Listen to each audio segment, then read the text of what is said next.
Welcome everyone to the Faded Connections Path of Exile community podcast. This is number 52. Today we're joined by Grimro and Tenkiei to talk all about the 3.14 expansion alongside the Ultimatum League. And there's a lot of talk that we have to go through. Well, that came out wrong. I said there's a lot to talk about, and so I don't want to delay any further. Balor, what's on the topic list for today? Oh, yep. I have that open.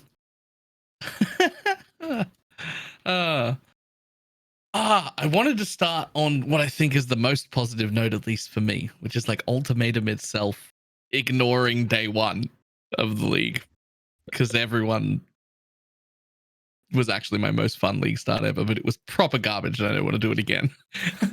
But other than that, from a gameplay point of view or as a streamer, you mean? Nah, as a streamer, it was the most fun day I've had in PoE in forever, but it was not. I actually agree with that, Yeah, I had a surprising amount of fun hanging out in chat with about 100 people while they watched a timer tick down for almost 8 hours. Never had that before. Never just watched a timer tick down with people outside of New Year's. And I was in Discord with people as well, and we'd all just given up all hope by the time it was like a few hours in, so just everything was funny.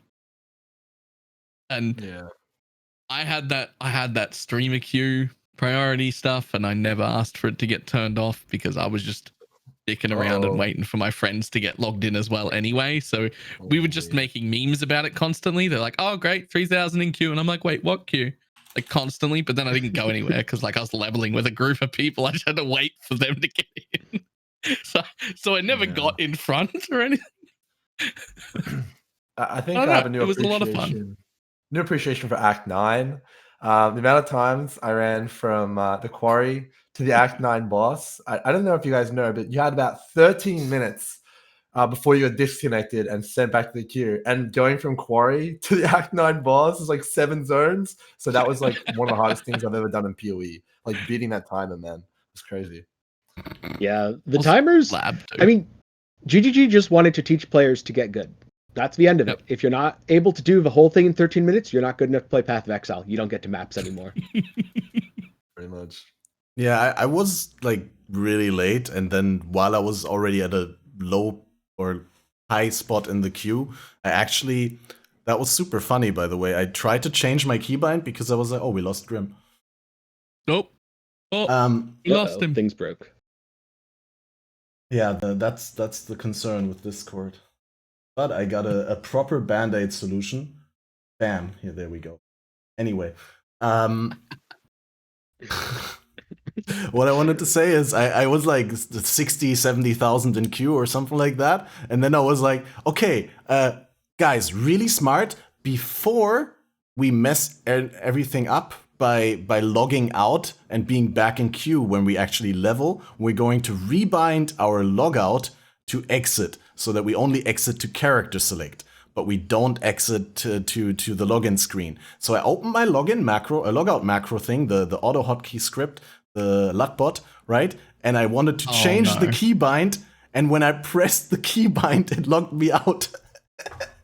In the configuration panel. I thought it was going to override it, but it actually triggered the logout, and then I set myself into like 110,000 in queue or something like that. Nice. And that was I made my character like I think 107 minutes into league start. And yeah, there was no way, like that was already when the big problem started. Someone from my chat actually told me that he was like 600 in queue and he got in right away, and he was actually in Act 6 already when the real problem started. So he was already past some the difficult stuff. I had to do Kitava like twice in Act 5.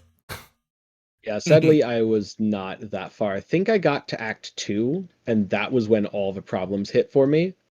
I forget what point of Act 2. I did a lot of Act 2 that day. There was someone in my chat that I think it was 17 times. They killed Varloversaur 17 times. Which is like, yeah, and it was like 3 a.m. for them, and they were just like, I'm going to bed. I'll see everyone in the morning. Yeah, I told several people in my chat, you know what, just go to bed. It'll be better in the morning, and you're not really going to be behind. It wasn't. They went to bed for 8 hours, got back up, and it wasn't any better. Yeah. That's great. Yeah, I think I was up for almost 13 hours and then went to bed. And when I came back, it wasn't better. Thank you, please. I think did the 23. last time a league start was that bad was Harbinger. I don't think there's ever been one. No, Harbinger wasn't that bad. That is the worst launch we've ever had, but also the most fun I've ever had on launch. Yeah. Maybe it was just me, but back in Harbinger, I had an absolutely terrible time. I forget why. Might have been game crashes. I just know that the entire first 2 days, I basically got nowhere. Oof. Yeah. And then it was fixed, and then it was fine. I don't remember it being that bad, but maybe I forget. Yeah, I didn't. It wasn't. I don't think it was that bad for me. Yeah, I mean, if it was crashes, who knows? That always affects people differently. Yeah. Yeah. I honestly thought Synthesis, but not the launch itself, just the release, was similarly problematic. Like the extent of the problem was almost as big, but it wasn't like problems directly on launch. But for me, it was when you get into maps and then Zana replaced Kavas, and then you were on your second character, and you hadn't talked to Kavas, so you hadn't unlocked the memory nexus node on the map, and then he got replaced by Zana, and then you couldn't unlock the memory nexus, and that persisted for like 2 or 3 weeks into the game. That on your second character, if you hadn't talked to Kavas before Zana, you couldn't get into memory nexus, and you couldn't actually play the game or the league. That was terrible. I remember that. I also remember just skipping the memory nexus for a lot of the beginning of Synthesis because it was so bugged and unrewarding. Yeah, it was unrewarding. I remember that was a tragic time. And then it was suddenly fantastic. But they also changed essentially how the mechanic worked, like completely. Yeah. It took like 2 months. And Yeah. then I'm like, But oh my God, it's actually fantastic. It's the best league ever. But it was so bad for 2 months. Well, the problem for me was we did get the flashback event. Make up for it. I was just going to say, at that point, I didn't care about the league. I just cared about the flashback. Yeah. Yeah. So other than day one problems, the actual Ultimatum League itself is I'm actually finding really good. Like the league content, I actually love it. This is like a prime candidate for I want this in 8% of all my maps forever. Like, yeah. Like I don't. The only problem I have is that I keep calling it rituals. I can't. You're not the only one. So many people. I think it's better than ritual personally. Oh, it is. I agree. I call these rituals, and I call ritual bad rituals. The irony is that ritual is actually incredibly powerful now with the Atlas nodes. It's like so stupid, but like the way it's going to be is like they release the league, it's good, and then they put it in the Atlas nodes, and then it's even better. So it's like every league gets buffed when it goes core now. Like ritual is completely bonkers if you use the Watchstone mod and the Atlas nodes. It's crazy, but yeah. I haven't gotten into that. I'm curious to hear more about that a little bit later. But about ritual itself, I hear a lot of voices in the community, Reddit or YouTube comments, probably mostly casual players who say that the ultimatum encounters are too hard and should be nerfed, and the rewards need to be buffed because the rewards were too bad. But I personally think it's incredibly rewarding. Like really, on average, way better than Ritual. It's more streamlined, more accessible to newer players because it's easier to understand. And it doesn't require you to track like 4 circles in a map and find where the last one is in order to complete it. That was always the worst. Yeah. When you finish the boss in a pen map and you're like, oh shit, I missed a ritual. And yeah, no, I really enjoy it. Risk reward is spot on, perfect player agency. Everything is clearly communicated. The NPC is funny. Really the NPC is great. He's one of the best they've added since Vendari. He just taunts you constantly. It's great. But it's, he even remembers what he did, what you did, like your win streak and how many rounds you fought. And if you win a bunch, he just like makes it sound like it's just beginner's luck or something. Yeah, and then if you win too many, he starts cursing his fate and saying you should have become a priest. Yeah, it's great. Yeah. I mean, it seems very rewarding to me, but I can see why a lot of people might find it to be too hard. Because like it's pretty rough. Like it's the first league start. It's the first league mechanic that's ever been able to kill my specters. I had to change the way I was doing specters to make them live through the tier 14 and 15 maps on like day 2. Yeah, because they were dying. It really depends on what mods you pick, though, right? If you're smart about which mods you pick, you can kind of control the flow of the difficulty to some extent. For example, as long as you're not doing the stone circles, if you pick all of the, I think, what is it called? Doom, whatever the debuff is, where you make it ruin. Yeah. If you pick that pretty much every time, it can be fairly trivial because there's basically no more multipliers on it. That's what I. Yeah, but you run the risk of. Sorry, didn't mean to interrupt. You run the risk of getting like hit by 2 monsters, and then each applies double ruin, and all of a sudden it's over, and you lose everything. I had that happen. Yeah, well, it really depends. You go first. Oh, go ahead. No, go for it. So, for me, the problem with that is actually that I feel like there's too much player agency over the mods. Because I don't feel like I'm choosing different ultimatum mods each time. I feel like I'm running the same ultimatum every time because I'm picking mods that are similarly trivial. So, for example, the choking miasma. I can put that up to rank 3. I'm running in circles anyway, so that isn't a mod. There's no mod there. Stalking ruin. I can put that up to at least rank 2, and it does nothing because I'm running in circles. So I stack all the things that let me run in circles and do nothing. And I'm offered enough choices with that I very often feel like I'm not choosing, okay, this will make it harder, but I'll get a better reward. It's, okay, well, this is trivial, this is trivial, this is trivial, this is trivial, this is trivial. Oh, maybe I have to care about that one. And then I get the same reward. You think that's because we get to pick from 3, and so there are just enough of them that there'll always be something there that you can be like, as long as you know what they are, you can pick one that's garbage and doesn't do anything. Right. I almost feel like 2 choices would have been better here, because then you'd be put in that uncomfortable situation of, oh, well, I don't really want that one, but the other one's even worse, so I guess I'll take the one I don't want. Yeah, but at the same time, I mean, we were discussing before that, people are finding this mechanic difficult, so by taking away like 50% of the agency, it does make it harder, which is not what we want, right? People need to be able to do it. Right. That's just us wanting it harder, not it being harder being a good thing. Yeah. I think 3 is a good number. Perhaps the reason why you feel like you're getting the same ultimatum experience over and over again is because when you actually pick one of them, it's a very high chance that it's like almost 100% chance it's going to offer that to you again, allow you to upgrade it to 2 and then 3. I don't know if you guys have noticed that.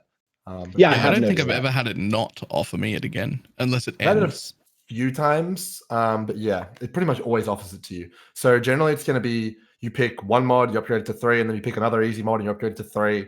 And then, you've got 2 mods on there, which are probably trivial for your build, and it's really easy for like endgame characters.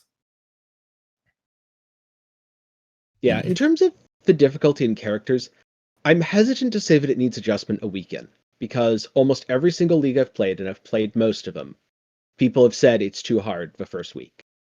And then people realize a lot of the time it's not too hard, they just haven't learned it yet. So it feels hard to them. Yeah. So if people are still saying it's too hard a month in, maybe it's too hard. But right now, I think people just haven't learned it yet. I mean, the stone circles are a prime example. Like, people don't like the stone circles. I heard earlier in my chat, people told me that most people actually skip the stone circle one. I personally find the stone circle one to be the most fun. I don't change much about my behavior. I still run circles around the altar in the middle. I just route through the stone circles and just still rotate around it, and eventually it's done. It's the same as the survival one for me. I hate stone circles. I literally just leave. I leave unless the reward is good, because it just feels so bad and it takes longer. I think reflecting back, when I was leveling up, the difficulty was pretty good. I played as totems. Maybe that's a pretty good build for it. I also played a cold-based build, which is a big deal because you can freeze the monsters and they won't hit you. So I think I probably had a pretty good starter for it. But I was finding the mechanic challenging enough that I couldn't max out every single ultimatum on my league starter, even with reasonably good gear. So I think the difficulty is at a pretty good place. And I also think the rewards are at a pretty good place. Like leveling up, you're getting really good itemized rares. That feels really good. You're getting like 5 chaos here and 5 chaos there. That's really, really good. I think the rewards are perfect all the way up until the point your character gets to the point where you can cap the rewards out consistently. And then it's like, oh man, it falls off a bit. When you can trivialize every single ultimatum, it's like it loses something because there's no more risk. The reward is capped. It's like, Yeah, that's actually my second big complaint with the league so far, which is I haven't found a trial master yet. I can consistently max out the ultimatum. I'm playing a Archmage, Bladefall, Blade Blast, Necromancer. I've been trivializing the enemies for quite a while, but I can't fight him. It's like Crystal King all over again, where I don't know, maybe I'll never see him all league, or maybe I'll see 5 of them in a row tomorrow. It's a big problem. I can tell you right now, I did numbers. It's going to be a video, but I'll give you a sneak peek. Exclusive. I've run 72 ultimatums, and on average, it's about 6.7 waves on average at T14 plus. I've gotten 0 10s so far in 72 maps. It's crazy rare. And overall, over the whole league, I've gotten 2, and I've run hundreds of maps, so it's pretty damn rare. Do you know how many maps you've run in the league? I don't know, hundreds. some amount.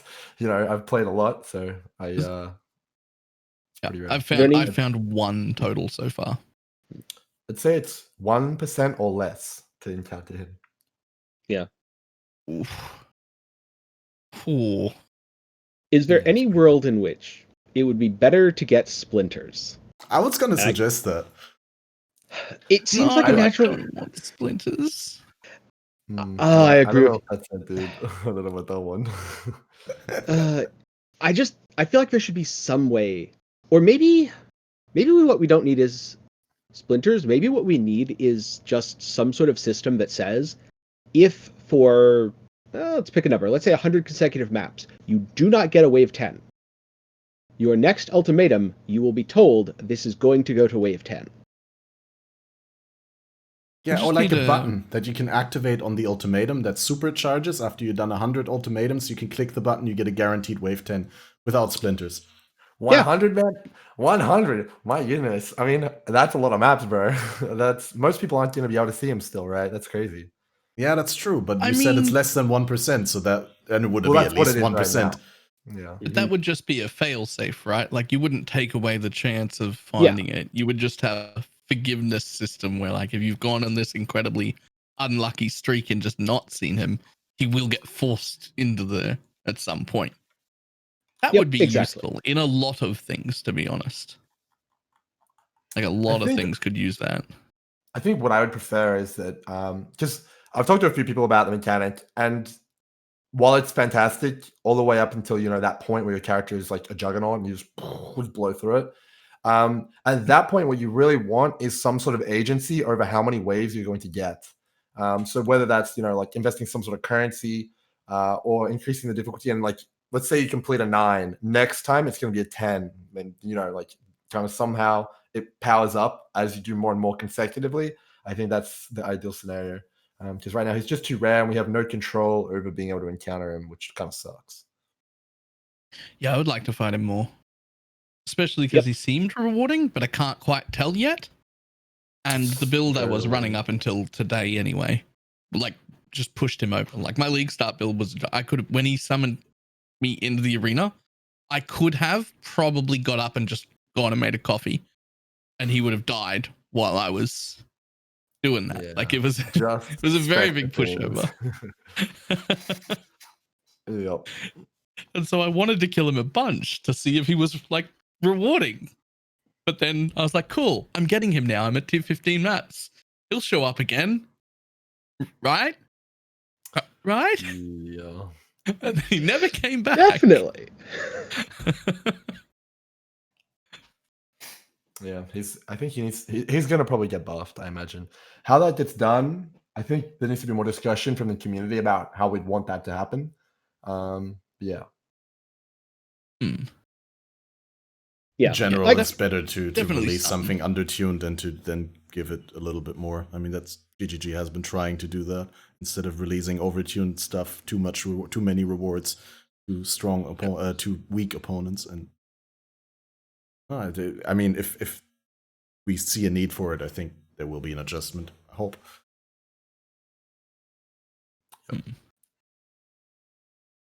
Yeah, and there's a lot of ways they could adjust it.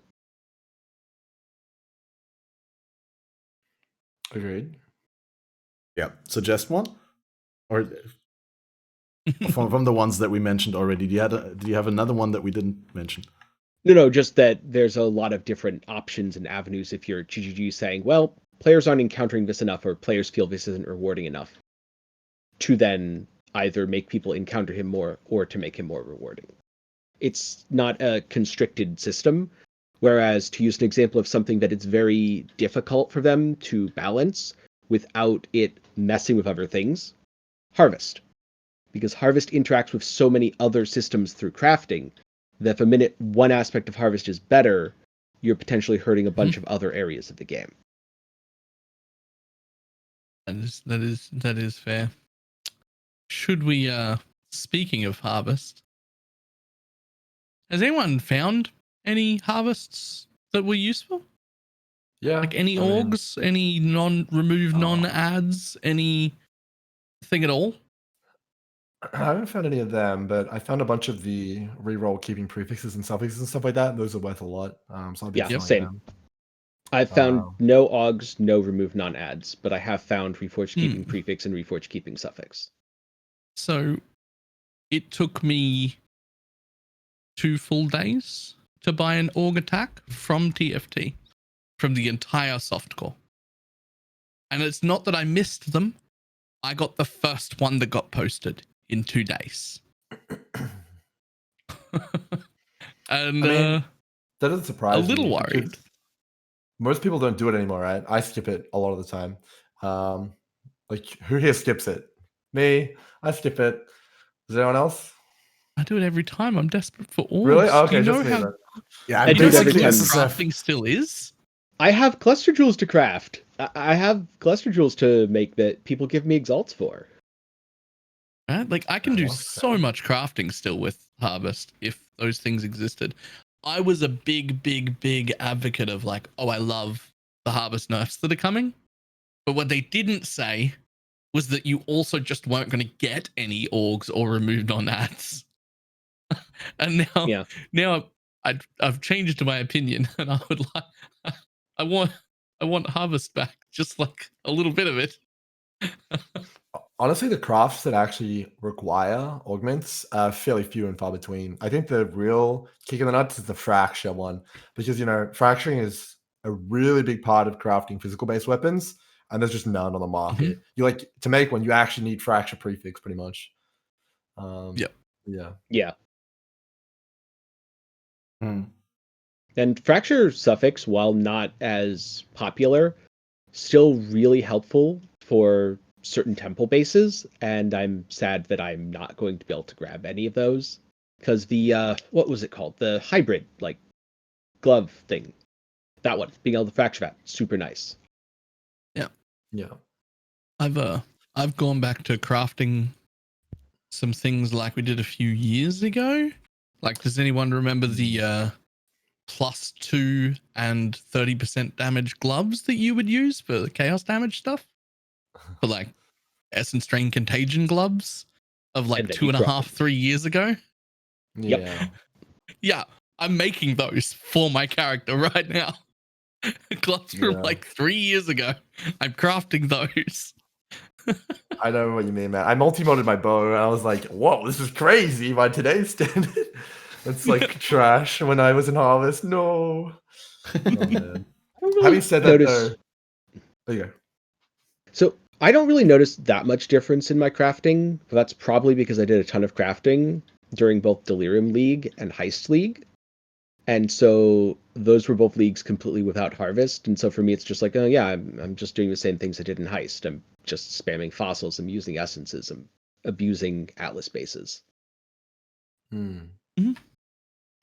I think this is kind of like new technology coming out.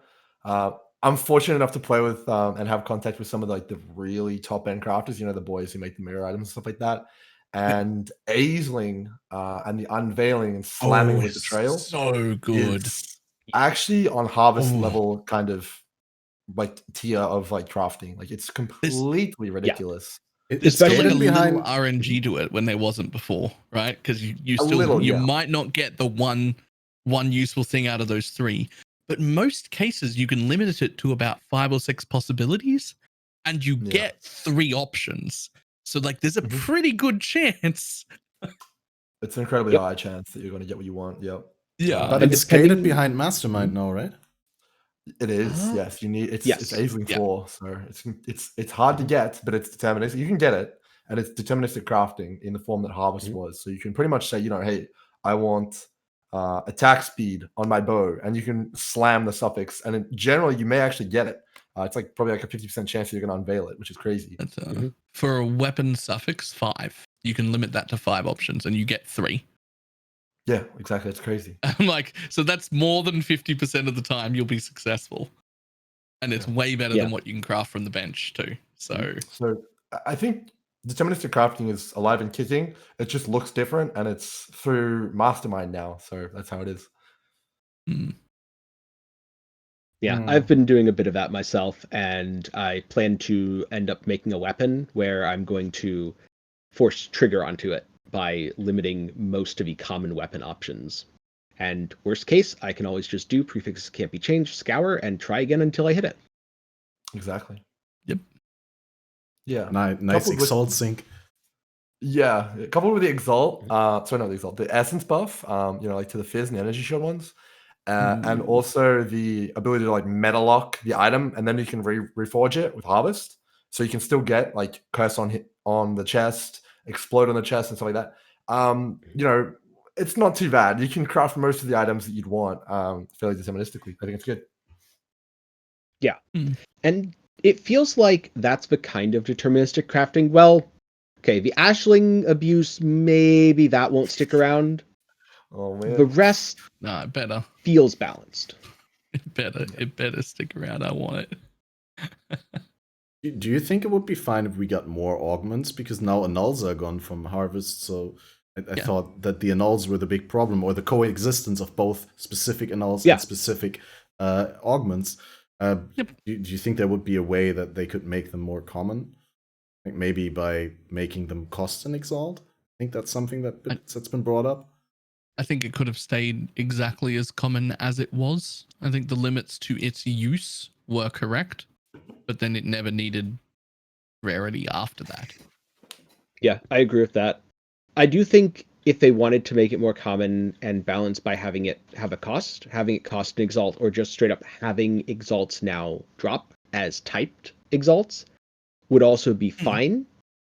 But with the changes to how you use augments, I don't really see them being that problematic, even if they're relatively available, especially given that most players using them probably wouldn't sell them anymore, which means that most of them wouldn't go to the most egregious abuse cases. Because the minute you start selling the crafts, they're not going to the average person most of the time. They're going to a person who's going to do their best to abuse the system, which means the amount of items created under abusive conditions is multiplied. But if most people say, hey, well, I could sell it, but it's only 20 chaos, and it would be really nice if I hit this thing on my weapon, most people are going to use it. Then you get less of those abuse cases. Huh. Wait, sorry, can you repeat that? I didn't understand it. So when people say, I better be careful, this Fizz augment is worth, 2, 3, 4x, most people will choose to sell that augment because it is worth so much. But when it is so common and relatively limited in use that people say, oh, it's only 20C, I'm going to just use it on my item, there's less in the pool that's going to be sold, and therefore likely less abuse cases at the extreme top end compared to the other system, which is made. So this was my whole problem with Harvest in 3.13. The whole system did not cater to helping the average player get better gear. The whole system catered to the person making perfect items at the top end who needs to buy all of these crafts and abuse the system as much as possible. I mean, the people who wanted to craft their medium level entry tier would be better off selling the things because the augments were so valuable. Yes. Right. I got it now. Yeah, but it's contrary to popular belief because a lot of people think that Harvest was good for the average player. I think on average, I agree. It's really good for the average player. However, from a design perspective, it's pretty poor way to implement that kind of crafting system, in my opinion. I think that what Harvest offered should just be part of the base game, just full stop. And I expected to see that in PoE 2. Because like no one wants to go on TFT. That sucks. It should just be part of like the actual game. Like there should be currencies that allow you to do this, right? And that's how it is. Yeah. And I would say in the short term, yes, Harvest was good for the average player. In the long term, it wouldn't have been. Because we can see with the nerfs GGG has made in 3.14, they want to balance the game to keep it challenging. So if Harvest had remained unnerfed, what would have happened is all of a sudden, oh, you don't have, let's just say 3 tier 1 mods on your items. Well, sorry, you can't really do tier 16 maps because everything just got 20 times the health and a damage bonus, and it's faster. That's what I expected. Yeah, and instead what we saw was Harvest was nerfed and all the endgame was nerfed. That the top end players were targeted rather than everyone else being targeted. I don't know if I agree with that because like between Aisling and all the other stuff we just discussed, like you can still pretty much make the same items. The only person who can't make them anymore is your average guy, which kind of sucks. I mean, make the same. Your average guy never could make them. Yeah, I would agree with Tenkiei on that. Were the average players really able to do that before? Yes, yeah. Well, I want to get into that kind of ones, but yeah. Let's miss me with that. Yeah. But this seems more like a case of there just needs to be, clear and precise guides around on how to do this sort of stuff, and then people will be able to do it. Yeah, I mean, getting the Katarina doesn't take a lot of playtime.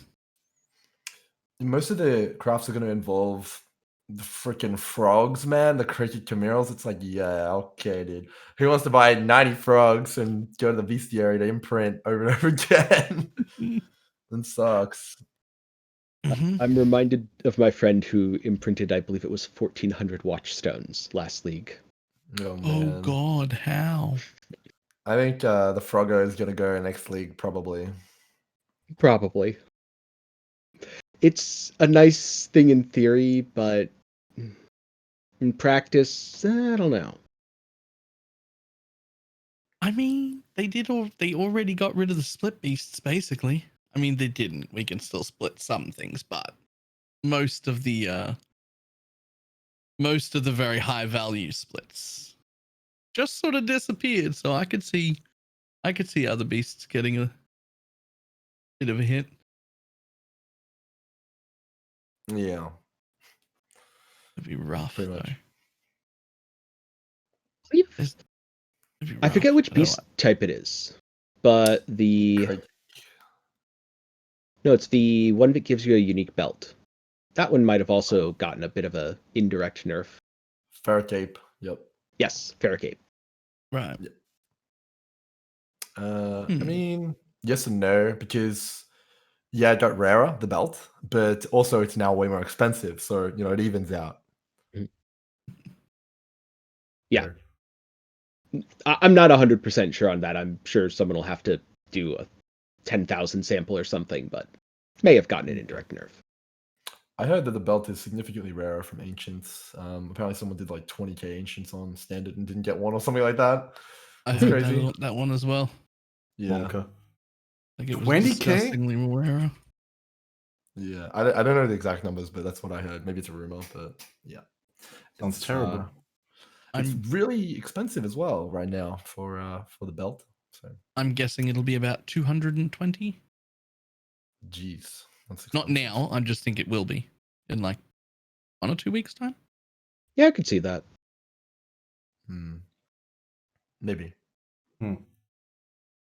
We kind of went from the middle of the ultimatum discussion right into harvest and then transitioned into bestiary. Do you guys mind if we loop back a little bit to ultimatum and you guys tell me what were your most valuable rewards from ultimatum so far? Anything good? Just an exalt, I think. Yeah, I mean, I've got 2 or 3 cortexes so far. That's I good. got like a ton of 6 links. I probably got like 26 links. You know, clean 6 links. You know, hundreds of chaos overall. But you know, that's an accumulation of the small things is what makes it powerful. But yeah, I haven't gotten like 10 exalts or anything like that. Yeah. There is a 10 stack reward though. Yeah. Yep. I can't really think of what my most valuable reward is, because usually what I do is I just do every single trial he offers and pick up the loot pile at the end, and I don't really pay attention to which came from him and which came from the enemies I killed during it. I hate that about it.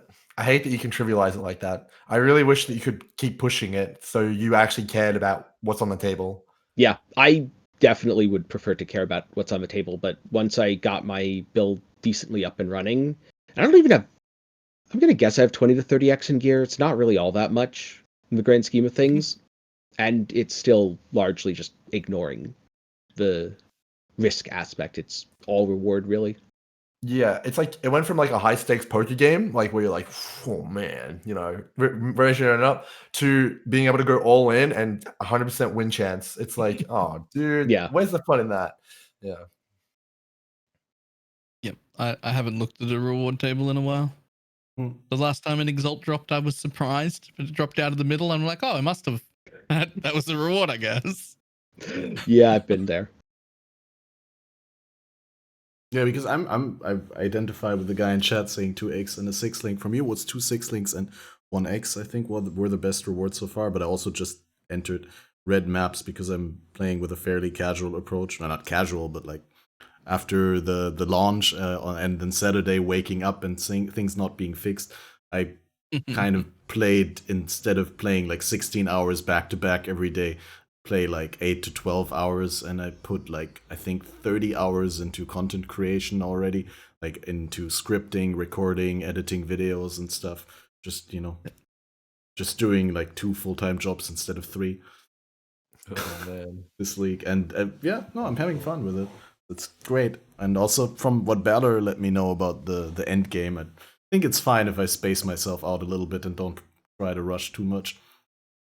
But I was hoping that once I get into red maps, that the Trial Master is going to be a lot more common, that the higher number ultimatums be a lot more common. And now after we had that little bit of a talk, I'm worried that will not be the case. It is more common and it is more rewarding, because obviously we all know that the higher and higher wave you go, the better and better rewards that are on offer. And the average waves that are offered in red maps is significantly higher than like white maps, for example, because in white maps you can get like 4 or 5, and I think like caps out at 5 or something like that. I don't actually know that, but I wouldn't be surprised. Pardon? I think it capped out at 6 in lower tier maps. Yeah, like that's like the minimum you can get in red maps. So it is significantly more rewarding in T14 plus, and you have a higher chance at getting the Trial Master because the floor is much higher. Yeah, That's fair. Need to keep farming high tier maps. That's what I'm hearing, and just hope. Yeah. Well, hopefully we get a buff. Does he have any like stupid good drops that we really want? He's got the helmet. I think it drops the helmet. I don't know if it's worth anything. Yeah, I think he's like the wave 10 reward is generally meant to be pretty good. The 2 wave 10s I got was half an exalt, which is, I mean, like whatever, but and a Lycos today. But I've seen people get like 10 exalts and stuff like that on wave 10, and I think it would eventually, like if you did 100 wave 10s, it would be pretty impressive what he offers on average. Yeah, and even Lycos today, it's not worth a lot in a trade market, but it is a fairly rare item. It's like a T1 yeah. ish. It's like as rare as Shabs, I believe. So Yeah. that's like a T1 unique. It's decent. That's a decent reward tier to be rolling. Yeah. But then like round 10, you also have all the mods that ramp up to then you have to be really smart with picking. You either have to have a very strong build or you have to be really smart with picking the mods, or lucky as well, because some things like the ones where the auras that affect allies also affect enemies, that's a free mod in a lot of builds, like physical builds or my build. I'm not running an aura at all. I just run Herald of Agony and a dual blasphemy for my occultist. And yeah, I just always pick that. Yeah, and the clarity, right? Yep. Yeah, but also something like Pride or Flesh and Stone are auras, but they don't affect your allies. So they don't give any beneficial effect to your enemies either when you pick that mod. I've heard Gazzy say in a video that he always picks the projectile mod because he doesn't use projectiles, so it's a free mod. And I was like, added projectiles, Monka S. That's not a free mod. That's not a free mod. No, that's one of the mods I've been telling people to avoid because it is one of the most dangerous. Yeah, wait, which projectile one? Your projectiles fire randomly. Enemy monsters have added projectiles. Doesn't specify how many added projectiles though. I would assume 2, but yeah, I would may have not read that properly. I've been taking that every time, thinking it was nothing. It's never been dangerous once. Well, I don't know how many of the mobs that spawn in ultimatums actually use projectiles though. Like most of them use melee attacks, right? I'd like to say most of the enemies that spawn towards the outside of a ring tend to use projectiles. And then a few of the enemies that spawn within. I know there are some archers, and I believe the Val Shades also have some sort of projectile attack.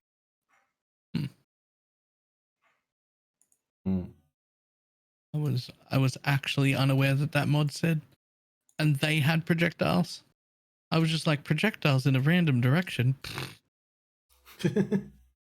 Yeah, no. I remember specifically that Rory talked on Bayclast about that mod.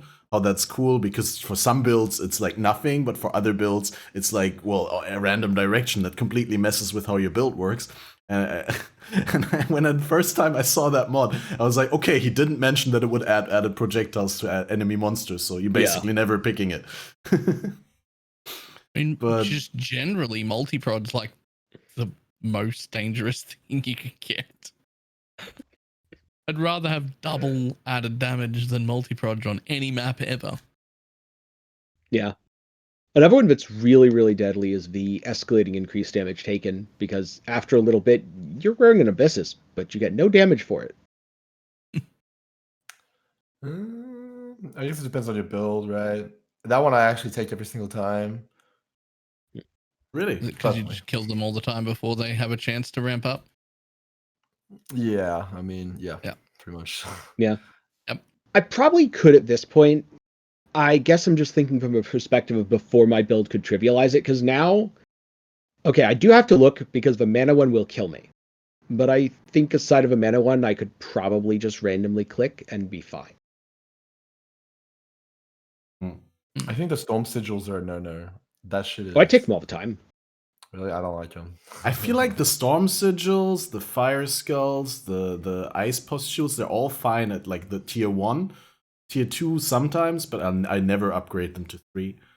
They also scale with map mods, right?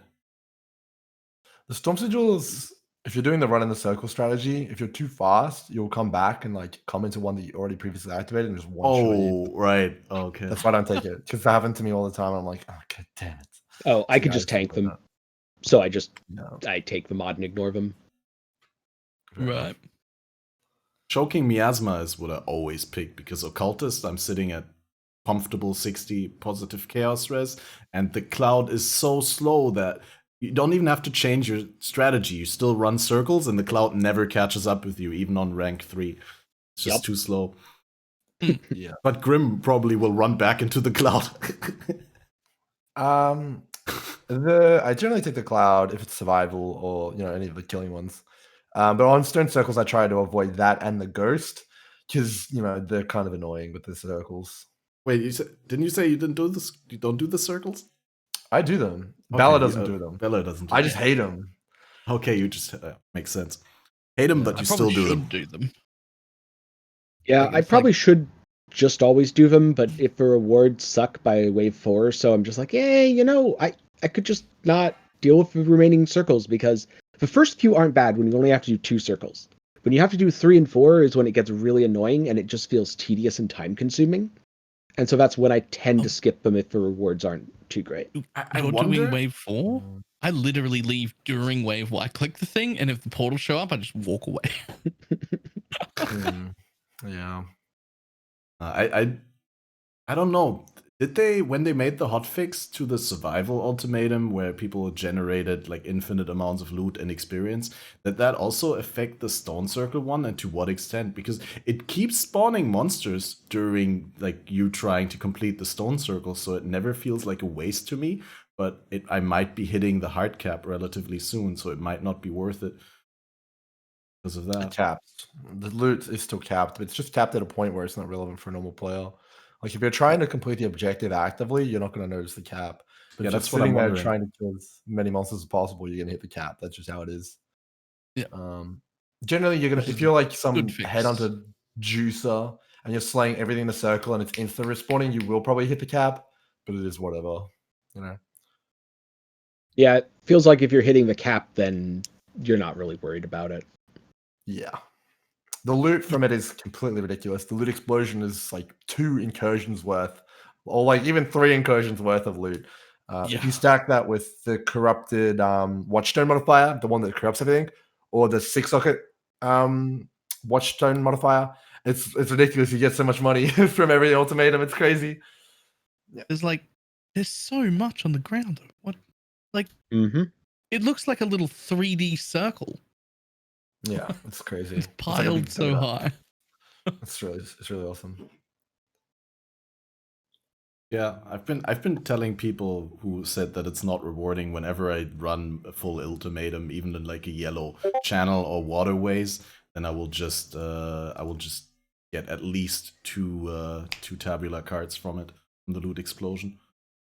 Guaranteed, basically. Yeah, I wonder how many of the people who say that it's unrewarding and overly difficult are between levels 75 and 90 and are still trying to transition their build from whatever they started with while they're leveling to what they're playing in endgame. Because I could very much see it. And this isn't true just of Ultimatum. This is true of almost any reasonably rippy League mechanic, where the problem isn't that the mechanic isn't rewarding. The problem is there's always a stage when you're League starting where your build is shit. No matter how good your build actually is, it's going to feel bad for a time unless you're very experienced with the game and unless you really know where everything's coming from. So during that point, I could see a lot of people kind of feeling like, okay, this is a problem with Ultimatum, when really it's just a natural part of a progression of a character on League Start.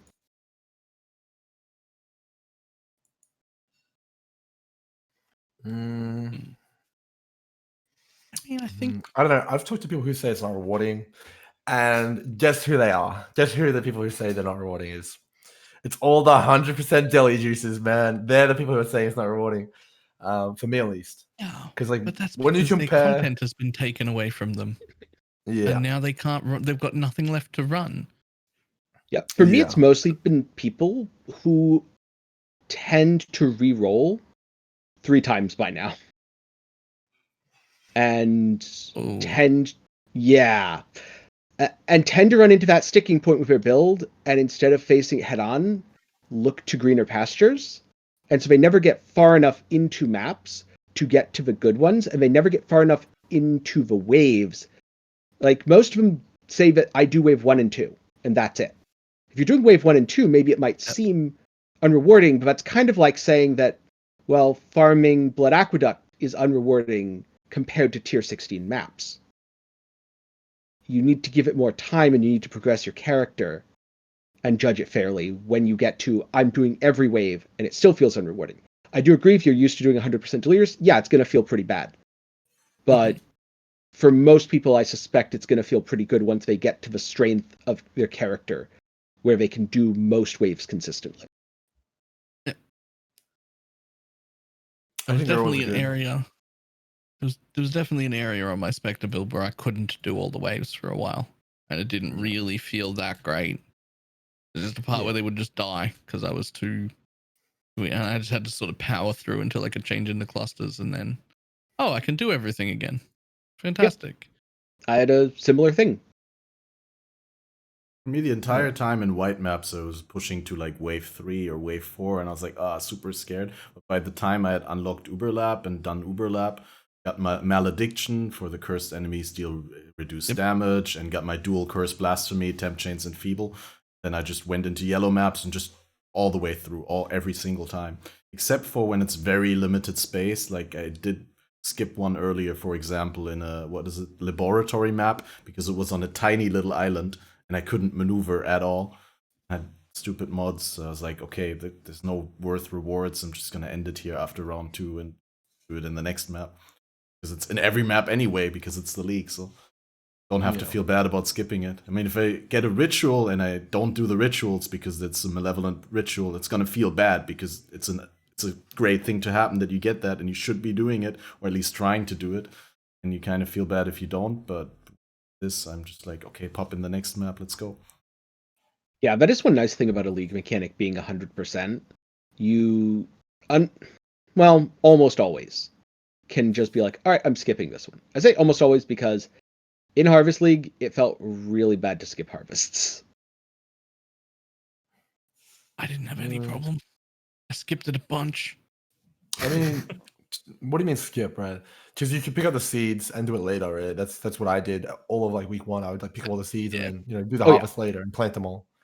Yeah, I guess what I meant was skip entirely. Like, don't even pick up seeds. You should at least pick up the seeds in Harvest League.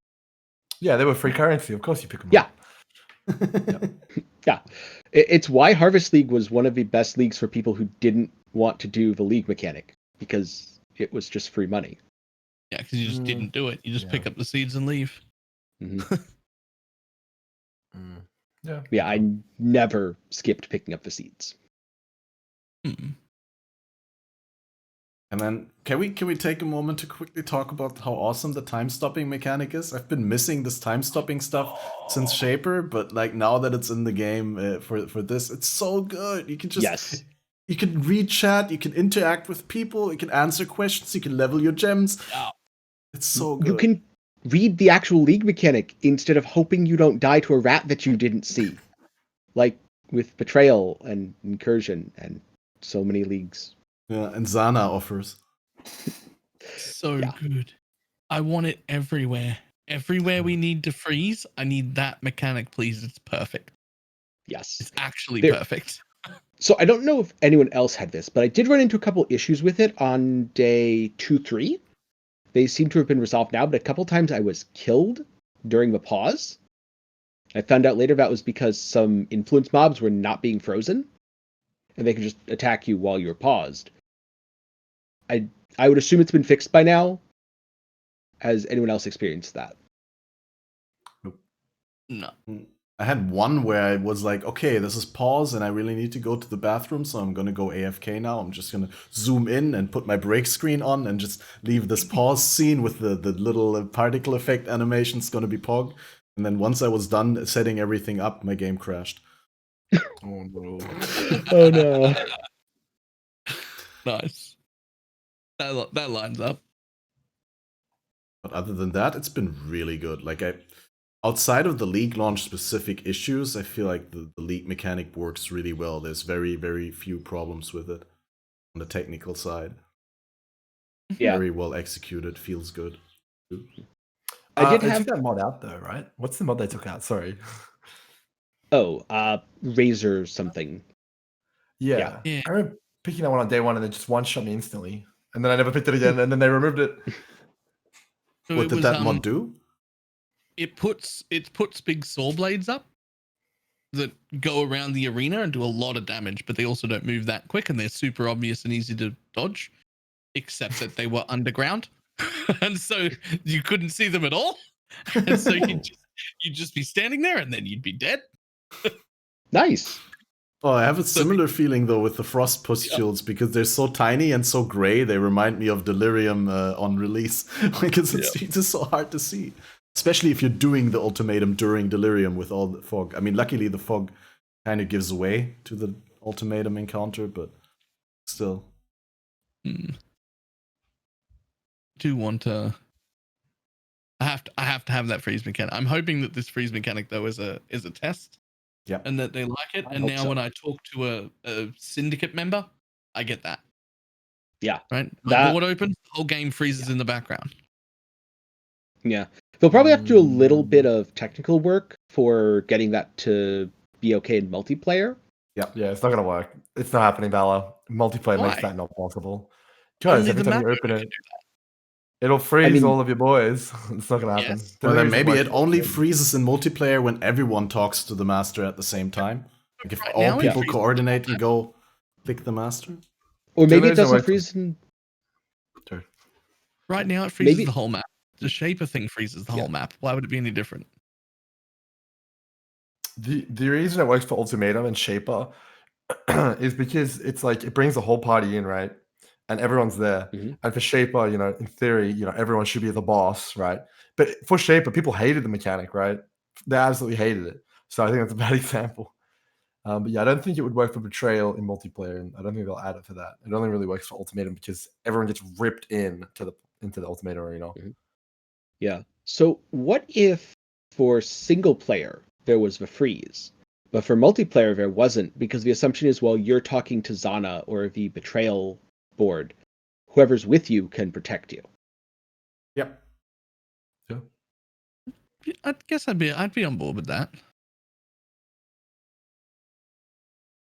I think it's a lot of work though for quality of life, which we may or may not see. We've got a lot of other things on the list which we need and wanted, right? I'm not sure that we can add that there and it's going to be a priority. Think about how good it's going to be for new players, though, in terms of accessibility of the game. Also for people who are not like diehard gamers, people with disabilities, or people who don't play the game at a very high level. Just giving them the time to not die to a random one-shot from off-screen while they're trying to read what the Zana mission offers. I think it might be worth it. I don't know. They have to decide. It's their game, but yeah, I could see it being worth it. Yeah, I'd be hyped. How many inscribed ultimatums did everyone do? 50. 50. What the 50? Jesus. Yeah. It was bought them or you found them all? Oh no, we bought them. You spend 2 chaos to buy a doubles 40 regrets one, and then the regrets are 2 to 1, and you make 2 chaos out of you make 20 chaos out of 2 chaos, and it takes 1 minute. Not anymore, man. No, they're not but that when I was anymore. doing it, yeah. When I was doing it, we would I'll take every regret one on the market, and then just run them all. I haven't run one since then because my market dried up, and I was like, I don't see any super obvious easy profits, so I'm just going to move on and keep progressing. I don't remember how many I've done. I've done every one that doubled currency, and I've ignored most of the others because I haven't found any good div card ones. I don't really feel like buying them and gambling with that, and I don't really feel like doing the random unique ones either because I just haven't found good ones. I did buy some currency ones. I did GCPs, and those were also pretty cheap. Then the market dried up, and after that I stopped doing them until one drops, and then now, well, I guess I'm doubling that. Yeah, I've done a lot of the doubling divine ones, 4 and 8. I've done quite a lot of the exalt ones, never more than 2 exalts, but I've done a lot of them too. And the more obviously that's on the table, just significantly harder. I don't know if you guys noticed, but there's a health multiplier on it. It's like there's like 30, 60, 90, 120. And the 120 ones are pretty brutal. I also noticed though that the mods are significantly more relevant, and also the challenge type. Like the survival one, you have to survive for like 2 minutes. It's kind of pretty insane. Yeah, the mods are pretty. Some of the mods are they just rip the things for me in hardcore in the small private league. Is like the ones that I found, a lot of them have limited flasks on them, and I just don't feel like I can do limited flasks at all. Because that is the one, for those of you unaware, that replaces any flask buff whenever you use a flask. So you can only have one flask active at a time, basically. I got a funny story with that one. I did that one with Ailment Reflect, and I just perma-froze myself. And because my freezing immunity is on a flask, I was like, why am I frozen? And I just died. I just like lost all my money. Oh, man. Oh, that's rough. Yeah. I haven't run a single one of those mods. I have not run a single one either because actually, no, I think I did run exactly one, and I think I ran it at a really low level, like in a white map, just to get the challenge completion. Yep. But where it was relevant, I have not run a single one, and I don't plan to. I found relatively early on, like I think one of the first inscribed ultimatums that I found, I haven't run it right up to now, but it's only a 71 area level, and it turns a pair of Facebreaker into Volconus. But it does have escalating damage, so I'm a little bit worried about 50% increased damage taken towards the end. So I'm saving that, even though it's just level 71. I'm confident I can do that, and I got the pair of Facebreakers now. Yeah, that's a good one. Too. Yeah. Any interactions with other league mechanics that are super interesting to mention for Ultimatum, or moving on?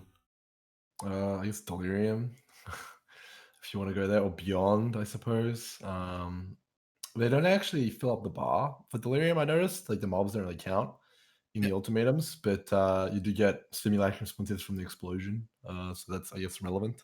But Delirium mobs are so damn rare. Like, who's going to be able to do that shit? Not me. Right. It's so rare. Hey, look, if you're willing to pay 14x a map, you can still run 100% Delirious content. Oh, man. Sign me up, dude. Sign me up. You can run the inscribed ultimatums that mirror an item, and you could use them on your map. Oh, that's actually a 5-hit play. Holy crap. In fact, you can fracture your Beyond and have your sextant on it and everything, and you can mirror that map. Oh boy. Oh man.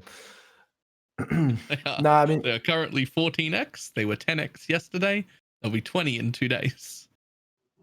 Probably. Ultimately, I think it's one of the weaknesses of the mechanic that it is fairly standalone. It doesn't really interact with anything really at all. Like any map that you do, it's like the same, right? I guess the difficulty varies, as you mentioned, Kat. If you're in an indoor map, it's a bit harder. But with Legion and Breach, it kind of drastically changes how you play the mechanic based on the map you're doing. It doesn't really have that in Ultimatum. Yeah. And I think it's good that it doesn't interact with Delirium that much, because the last thing we need is every league mechanic feeding into it, just like how the last thing we need is every league mechanic feeding into Headhunter, even though it kind of does anyway. This one totally does. He feed into Headhunter, but yep. Yeah.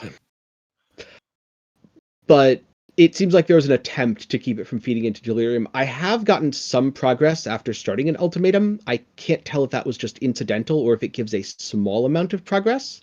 Maybe you killed something outside of the circle. Yeah. Accidentally. Yeah. Can't quite tell. I'm going to have to a few times just kill everything in a big radius and see if it gives any progress. But I also thought the last one I did with Delirium, I also thought that I got, but I was unsure. So I just noticed that the bar doesn't really move. And I kill like hundreds and hundreds of monsters in there, right? So maybe I'm missing something. So when I did it, it almost felt like at the very start, I got a chunk of progress, and then I stopped getting progress as I continued to kill things. So I don't know if that means starting the mechanic gives a progress, or if there's just a very short cap, or I don't know.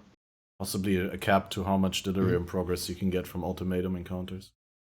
I noticed it in Ritual as well. Rituals don't really give much Delirium. They give a little bit. I think it's probably the same thing. To be fair, Sacred Grove is way more common, so that's a buff to Delirium, right? Yeah, I actually thought Ultimatum gave none, because the first 4 or 5 that I was paying attention, I was already at 5 or 6 reward tiles. and you just can't see it move. And I found one right at the beginning when I was only like halfway through the first one. I'm like, oh, it is moving. It does count. A little bit. I'm like, it counts, but just a little. But bit rough that it gets harder and doesn't count though. Like that's a bit It still gives you the more loot multiplier on it though from the Delirium Fog, and I think Splinters also do drop, so it's worth That's it. true. But can you do it? I'm not sure. It's pretty hard when you get to like wave 7 and stuff like that with the Delirium on there. Have you tried to fast forward the Delirium from a mirror while paused? Yeah, I have. It drops everything normally. Having said that though, I have killed an essence in one. Like I activated it and then I popped the essence and I killed it, and it slurped up the essence and spat it out at the end. Oh, that's interesting. That's cool. I wonder if you drop an item, does that get slurped up? I don't think so, but you could test it. Yeah, I tested that in Incursion. I thought in Incursion, if I drop something on the ground during the Incursion, it comes out in the end, and it didn't. No, you lose that. It's gone. It's gone. But if you do incubators in Incursion, and it drops in there, do you get it? I'm pretty sure you get it. I'm pretty sure you get it, yeah. Yeah, at the end, it pops out. You definitely didn't right at the beginning. Oh, no. I lost an exalt like that. It was only an exalt, but still. I was like, I saw it drop on the ground and didn't realize that I only had 2 seconds left. And I was like, I'll just kill this and then I'll pick it up on the way back through. And I never made it back. And it didn't come out with me. If the loot appears in the Incursion, like you can see it on the floor, you're not getting it at the end. But if you like slay all the monsters, like Beyond monsters and stuff like that, and Delirium monsters, they'll still spit their loot out at the end, like the Splinters and stuff like that. So generally the rule of thumb. If you see it, you got to pick it up right now. Yeah. All right, that's fair. You get any reliquary keys? Does everyone open the reliquary key? One. Haven't gotten any. I got one, but it's not too exciting. There's like, wow, man, get some shiny Val items. Woo! Yeah. Ziz actually got acuities out of his first one. This is if only they were legacy. Is the least interesting reliquary key we've ever had. It's a nothing key.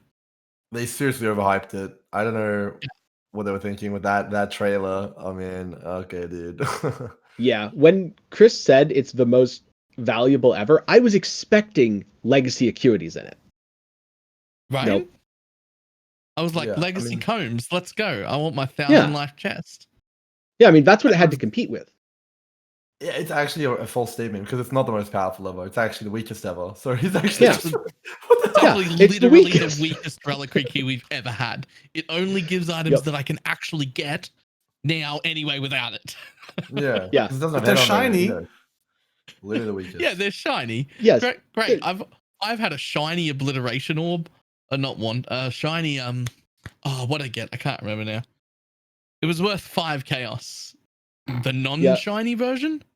No. So I put mine up for 6 chaos and it still hasn't sold. Yeah, that's because I've noticed people sell the shiny versions for cheaper than the regular version. Because for some reason people just won't buy the shiny version. Yep. Well, towards the end of the league, guys, when all the collectors who want to take them to standard, they're gonna buy them up. The prices are gonna spike. I feel like copium. That's the long-term play, is it? I feel like there's never going to be a market for them, and so the prices will spike by a couple chaos, and then those collectors will sit on it for the next 10 years. I can tell you what you know why it won't spike? There was a market for them. Oh, I don't know if I should touch on this topic at all. There would have been a really big market for them. And it would have been 1 or 2 specific people buying hundreds and hundreds and hundreds of them. And many of those people will not be playing the rest of this league. So who's going to mass buy hundreds of them?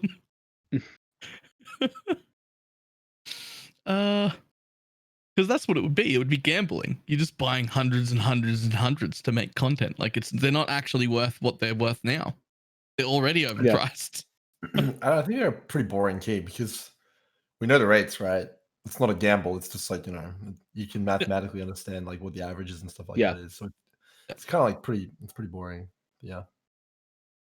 And just because there's no legacy, If they so put everyone legacy open in it, one.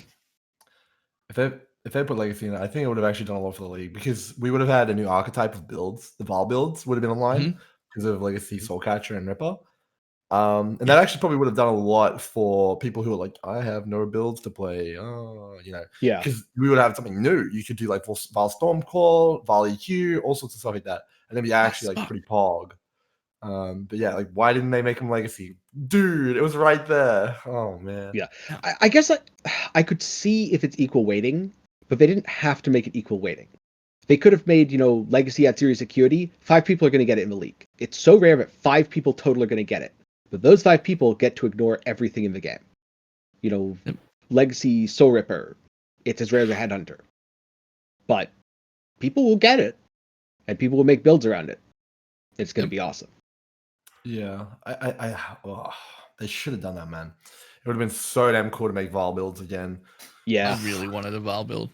When they announced that they were doing that, because I listened to them, and they said this is the rarest and most powerful one ever, I was like, we're getting Soulcatcher. We're getting Soulcatcher. I'm making Val Spark again. I love that build.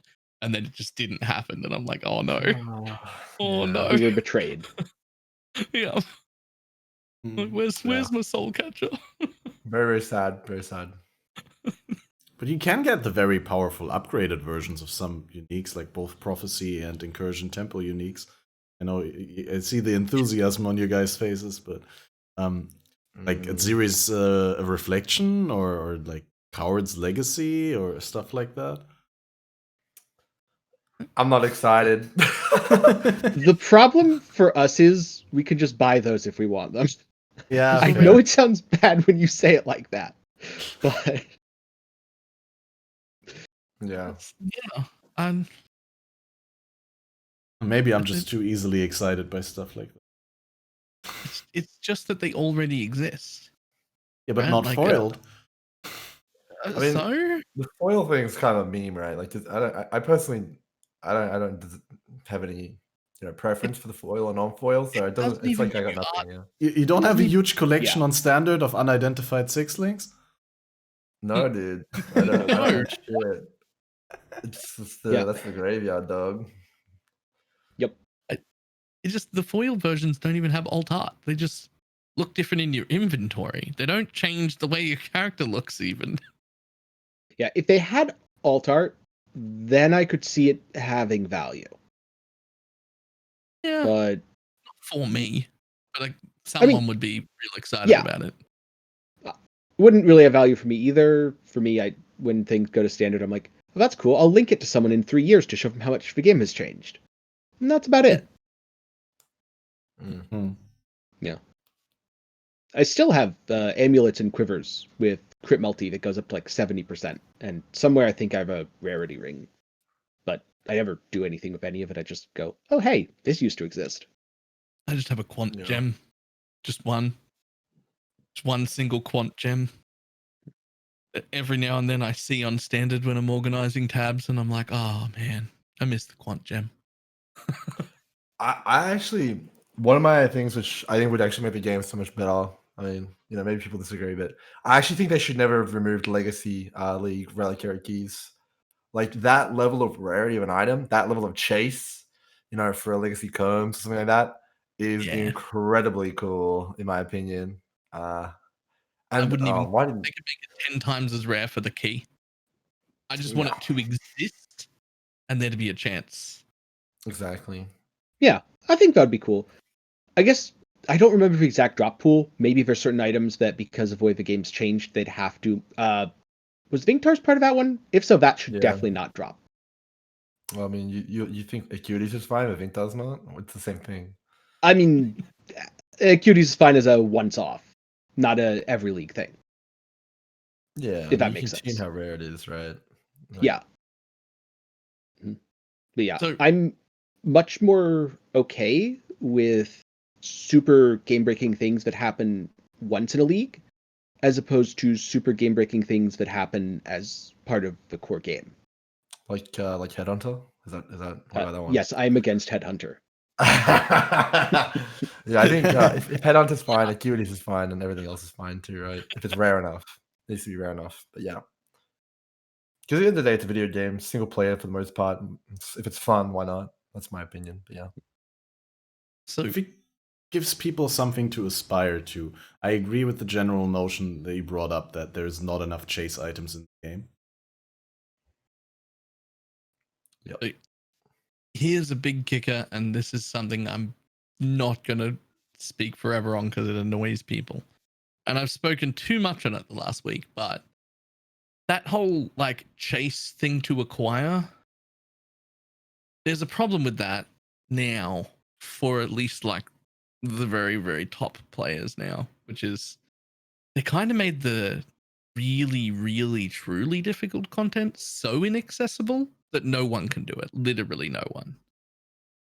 And that, well, you're not going to be able to do like proper triple beyond fractured stuff like we were doing. You'll never do that again. And that's like 3 or 4 times as hard as a normal 100% delirious map. Right? Like if you just make a map 100% delirious, throw sextants on and enter it, the proper fractured ones were like 3 or 4 times as hard. Yeah, I 100% agree with you. But like, I mean, people are beating this delirium horse. Oh my god, it's like the game's dead, no end game, boo hoo. It's like, come on, dude. Delirium was like the last 3 leagues, right? We had a game before then. Everyone loved it then. It's like, what the hell? So here's what's happened, right? So the last like 3 or 4 leagues, what I've been doing is practicing and trying really hard to get better because I haven't been one of the people able to do those triple beyond fractured, like proper disgusting, like 0.1% map things. So that's been like my driving force between like trying to get good enough to get into them, to get good enough and quick enough to get in early enough to be able to make enough money to make the builds that can handle it. And that's been like my driving force behind all my gameplay. Yeah, and what you're talking about is you want aspirational content, right? That doesn't have to be delirium. It can be anything. No, I don't mind that it got removed. I mind that nothing replaced it. And that overall, the end difficulty of the game got easier. Right? Sure. Before it was 100% delirium. It was 5 ways before 100% delirium, right? That's what everyone was like, oh man, I want to be able to spin in circles and do a 5-way. And then like, then delirium came out and there was fraction maps. Now it's gone. Something else will come, right? Like maybe it's the 8 Exalt inscribed ultimatums. Maybe that's the new thing everyone wants to do, right? I don't know. But GG is going to keep adding these crazy new things to do, aspirational content. Like, in Delve League was all like, right? It's just they took away the delirium one, I mean, if we had to do delirium for the next 20 leagues and that was the pinnacle for gameplay, bro, that would get stale so fast. I'm already bored of it. I've done it a few leagues now, and it's like, miss me with that shit, dog. Picking up 10 minutes of loot, holy crap. I'm tired of it. Yeah.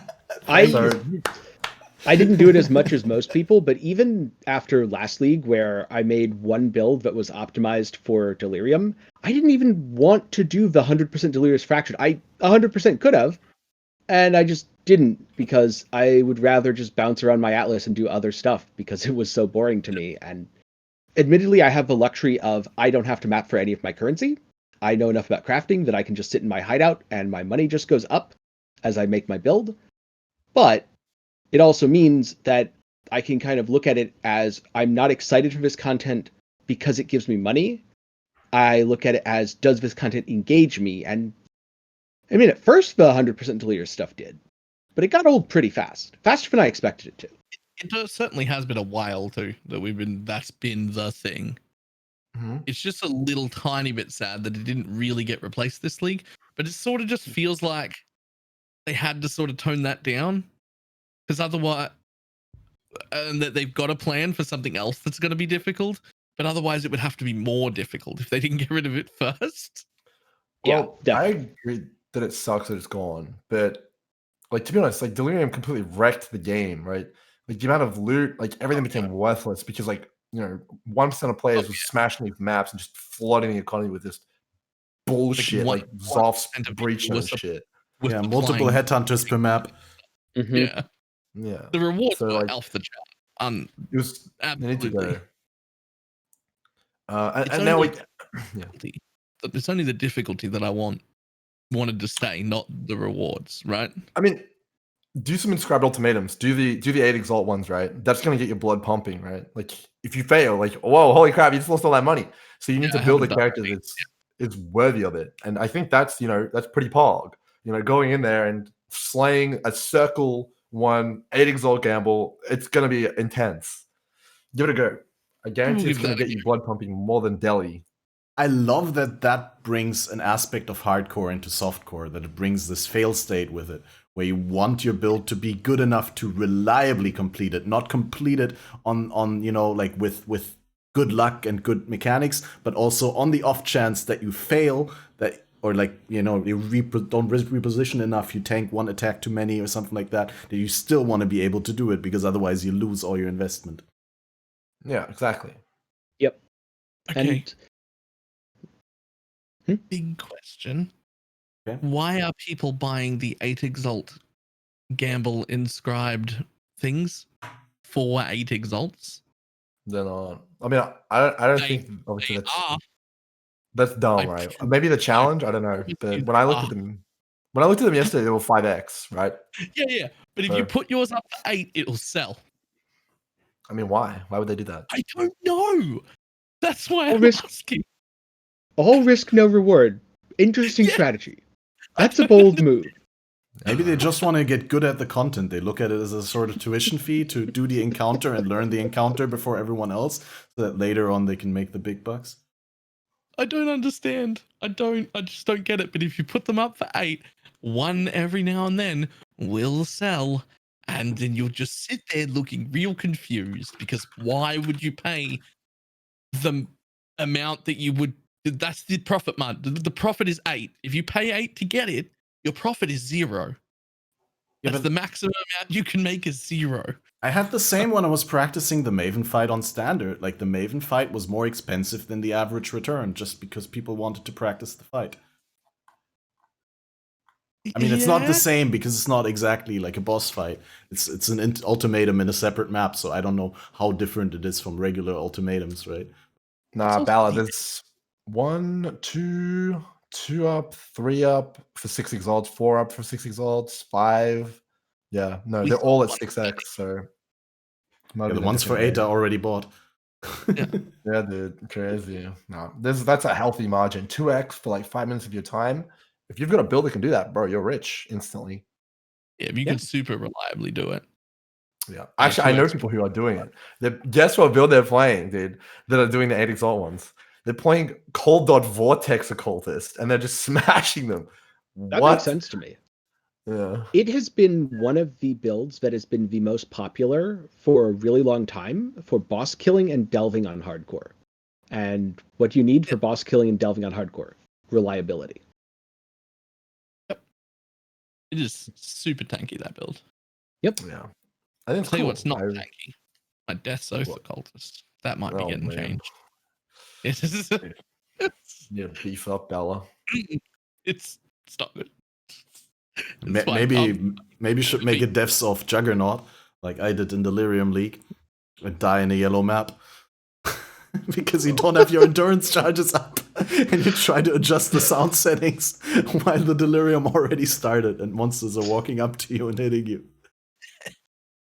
Oh, man, I love that build. It was so good. But yeah, please, Balor.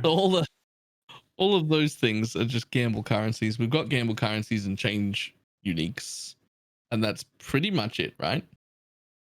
This is div cards. Unique. Div cards there's div cards as well. Mm-hmm. Are there any of the big expensive ones?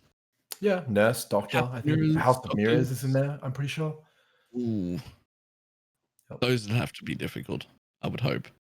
I think it caps out at 130% more monster life. So yeah, it doesn't really get any more difficult. That's like the ceiling. But it's pretty hard, right? Like even with a headhunter on, you're shitting bricks. At least I am. especially on the stone circles. Like microing your character around in stone circles, dodging the doom ghost, whatever it's called, ruin ghost. And it's like you're on 6 stacks and you're like, holy shit. You don't want to die because you'll fail. It's pretty intense. I really enjoyed the ones I've done so far. Okay.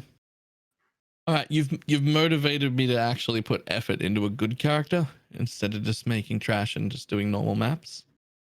Well, the reward is there and the challenge is there to make a good build for it. So I think it's pretty compelling. All right, we'll give it a go. I have to give that a go. Yeah, I'm hyped to do the ones that I saved up now. So, I think there is a discussion to be had though on the difficulty. Like the ones which require you to slay monsters and defend the pylon, you can complete in literal seconds if you've got an AoE based build. Like you'll just run in there, you'll do one loop around, and it's just like ding, you complete it. But then the stone circle ones and the survival ones are like 2 to 3 minutes. So it's like pretty like I don't know what the balancing was there, but it's like maybe that needs to be changed. But do you think that does that play into like when the inscribed ultimatum generates? First of all, at higher monster or area level, I would assume that the better gambles are more common, like the higher numbers and the higher rarity sort of doubling and higher rarity uniques. But does it maybe also with the type, like that the more unpleasant types are more likely to give you good gambles? Nah, they're equally weighted. All 4 of the challenges, it's like 25% chance to roll what you want. Like Okay. Maybe that shouldn't be the case. Maybe not, but that. Go ahead. No, you go ahead. So it makes me think there's potentially a niche for making a build that can do stone circles for these most rewarding types. Because if everyone else isn't doing it, let's just say the 8x one, maybe people are paying 8x for the monsters one for a challenge, and then the survival one 6x, but the stone circles 5x because people really don't want to do it. By making a build to address the thing people don't want to do, it might take you a little longer, but you make more money, and so ultimately in the economy it'll be worth it. Right now that might not show up because not enough people are doing it yet. No, you're completely right. Right now, like I just pulled the search up again. All of the ones which are 6 exalts are all stand in the stone circles for the 8 exalt ones. There are a few defeat waves of enemies, but looking at the buffs and for example, one of them which is incredibly difficult is occasional impotence, the one which makes it so you don't do damage for 2 seconds. That 2-second window is just going to die on a lot of headhunter builds because you rely on killing monsters. But if you're a tanky build, it doesn't matter. You can do that, and that's going to be really good for you. Yeah, I've noticed with my own build, doing them in maps, I can just kind of ignore that mod because I'm a tanky mind over matter build.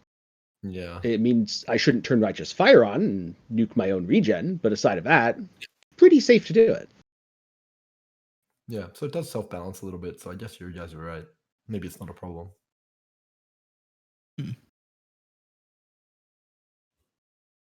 Right, so other things that changed this league, an absolute metric crap ton of uniques that were league specific and limited drop rates just drop everywhere now. Badge of the Brotherhood's like 2x or 3x or something. Like everything just drops. None of the Guardians have their own drop pools anymore. Has that been good? Because it feels not good to me. I'll just say my limited thoughts on that. The Headhunter felt like a really, really cheap way to nerf the rarity of Headhunter, to make it far less common, but without upsetting the masses, by making it more accessible to everyone and not gating it behind Nemesis. I just feel like most people took away the fact, oh, I can get it everywhere now, it's going to be awesome, instead of, oh, it's going to be 10 times rarer than it was before. Yeah. Yeah, I'm okay with that, though. Sure. I was really hoping it would go the other way. I wanted Headhunter to be so common this league that everyone got one. Like 8x Headhunters. And then for them to have been like, oh, oops, sorry, that was way too, and fix it later. So that like everyone who's never played with one could get a chance. I thought that would be cool. Now it's even further out of reach from most people. We've had leagues where they were as low as like 60x. I think they're going to be 200, 250 this time. Somewhere in that range. Yeah, Yeah. Yeah. So it sounds like we got 2 neutral and 1 against. Is that right, Balor? Would you say? I think I'm mostly against, but I think specifically I'm really, really against the Guardian drops not having their things. I think the only reason to do that is to preempt taking the Guardians as fights away. I think there's a new. The Guardian drops game. are also not boss specific anymore? Yeah, I've they gotten can drop everywhere? Okay, yeah, I've gotten that's several. silly. Not everywhere. And only in T16 maps. Yeah, you've got to be in high tier. 15 and 16, isn't it? I've never gotten a single one, less than T16 personally. Maybe someone else. Maybe it's only 16s. I haven't paid super close attention to the map tier. I just know I've gotten one of the bow from Hydra and 2 of the helmet from Chimera recently. Yeah. I don't like that. I'm very much against it.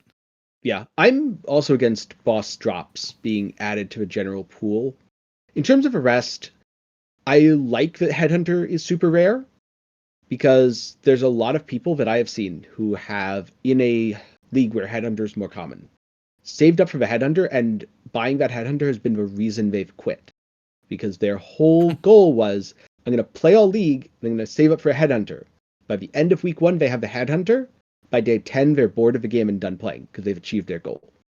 So I like that Headhunter is something that remains, yes, maybe out of reach for a lot of people, but also a end goal that can take you weeks or over a month to build up towards.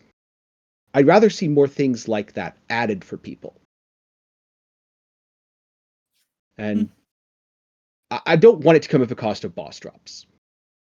But, hopefully the 2 aren't related in the future.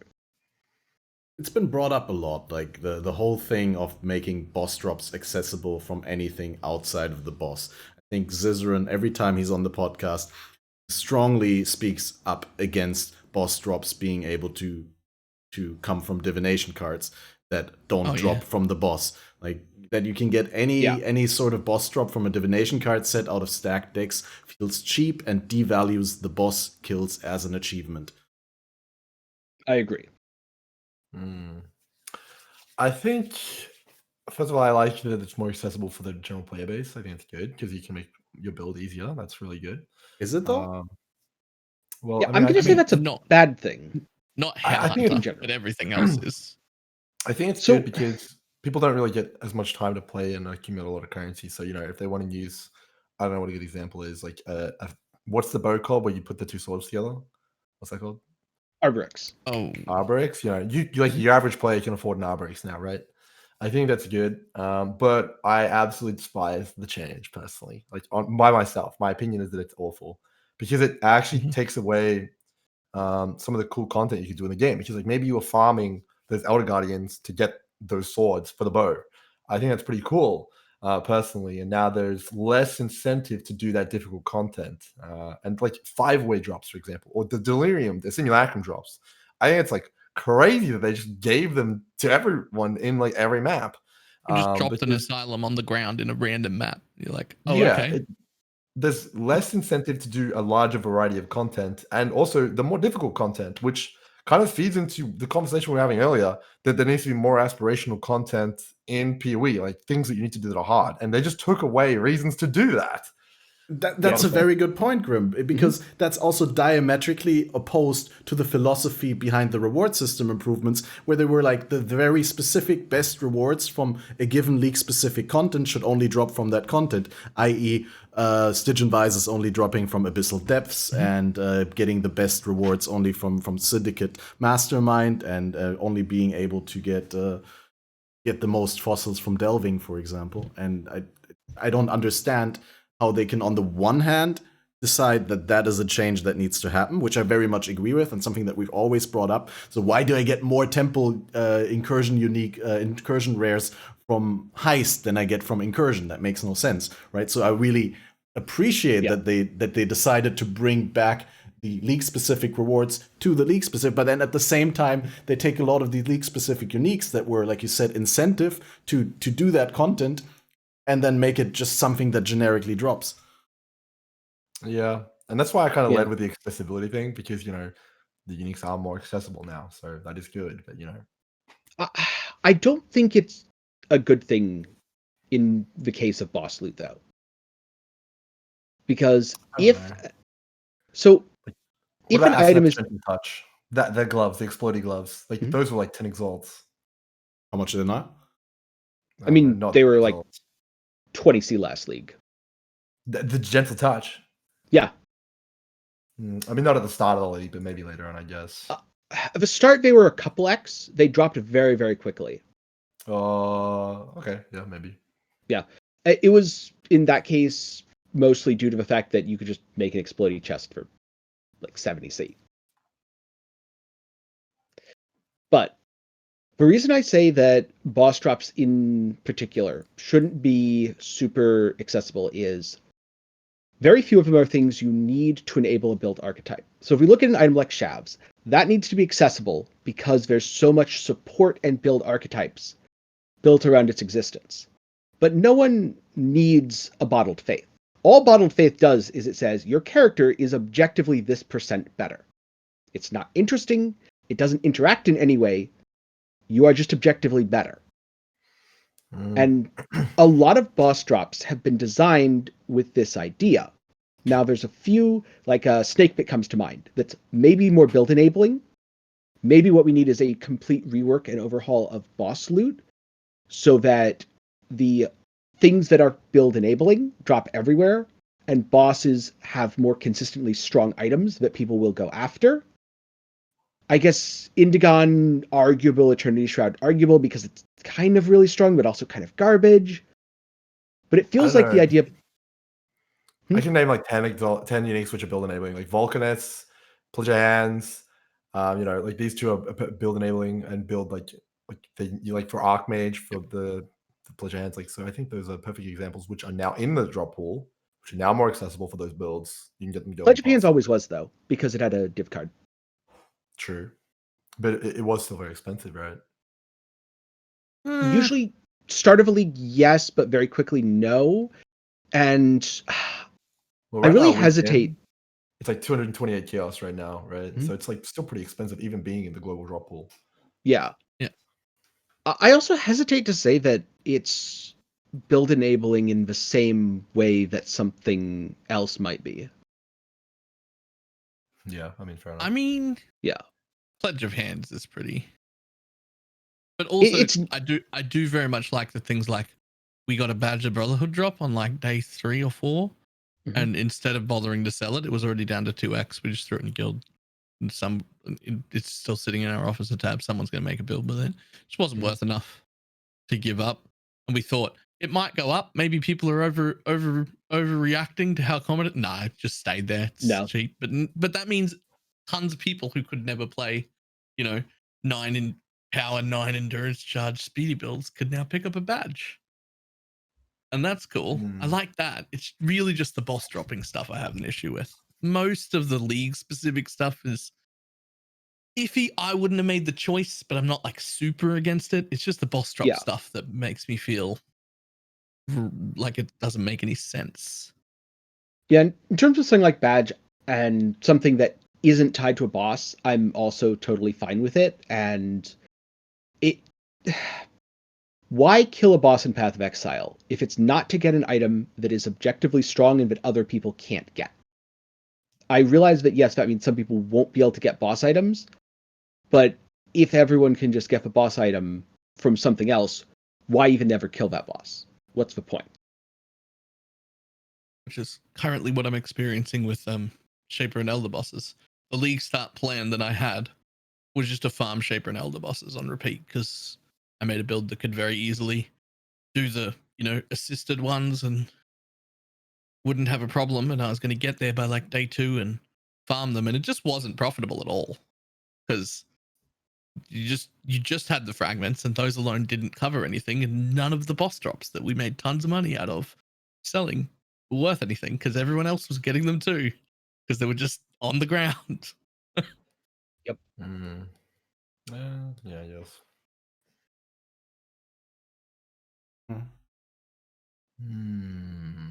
I think it's great if something like that previously was special is now accessible to a lot more people, but it also takes away from how special it is. It will feel cool for one league, but then it will just be the new baseline.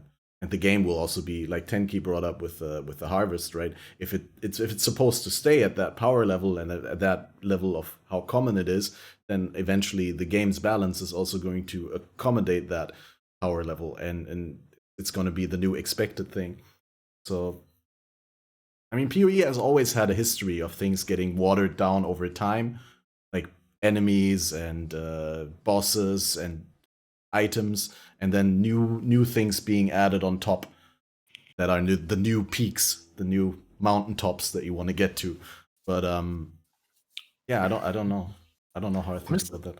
I'm just a little bit confused as a player, honestly, because like they've introduced massive mental scarcity in terms of like scarabs, breach stones, all this stuff like that. Like some boss drops get incredibly rare, like the bow, the burning arrow bow.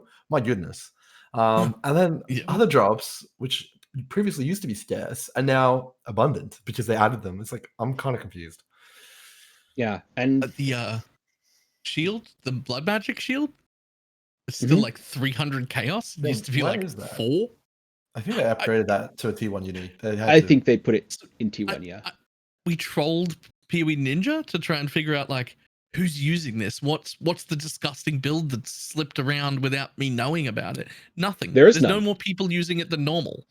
There's just the normal people using the normal amount of them. It's just incredibly rare now. Yeah, I think they upgraded it because I only got 1, and normally I get like 20. Yeah, I got 1 as well, and I was like, wait, why is this so expensive? I looked on PoE Ninja. Wait a minute. Nothing's changed.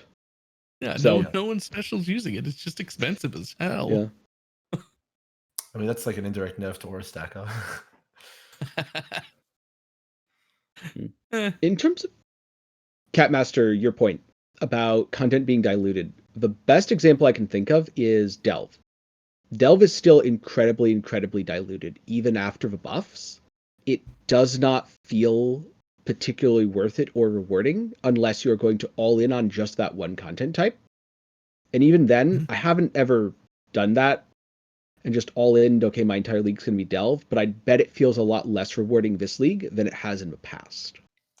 I feel economically speaking, I disagree with that because fossils are ridiculously expensive, but it's just my take. It's the less, from outside, it's like, oh, we're getting way less of the fractured fossils aren't worth anything anymore, but all fossils are worth something now because they only drop there. So you just steadily make income. Also, I think like, and I'm not 100% sure, but it's something like 40 to 60% of the profit you were making deep delving was in Azurite anyway. Yep. And that stayed. Like, you're still making Azurite, so. Mm-hmm. Yeah, I think deep delving's still profitable, but if you're not deep delving, it still feels reasonably unprofitable because there's still so many sources of fossils that come from outside of Delve that just aren't the super rare ones. I think it's profitable. I think it's insane, actually. Deep darkness farming and doing the shattered walls. I personally, my take is that it's really profitable, but at what depth? Whatever the cities spawn out, right? Because you can get like tons of packed currency chests and all that stuff like that. But I mean, what's profitable and not profitable is subjective to what kind of a player you are, right?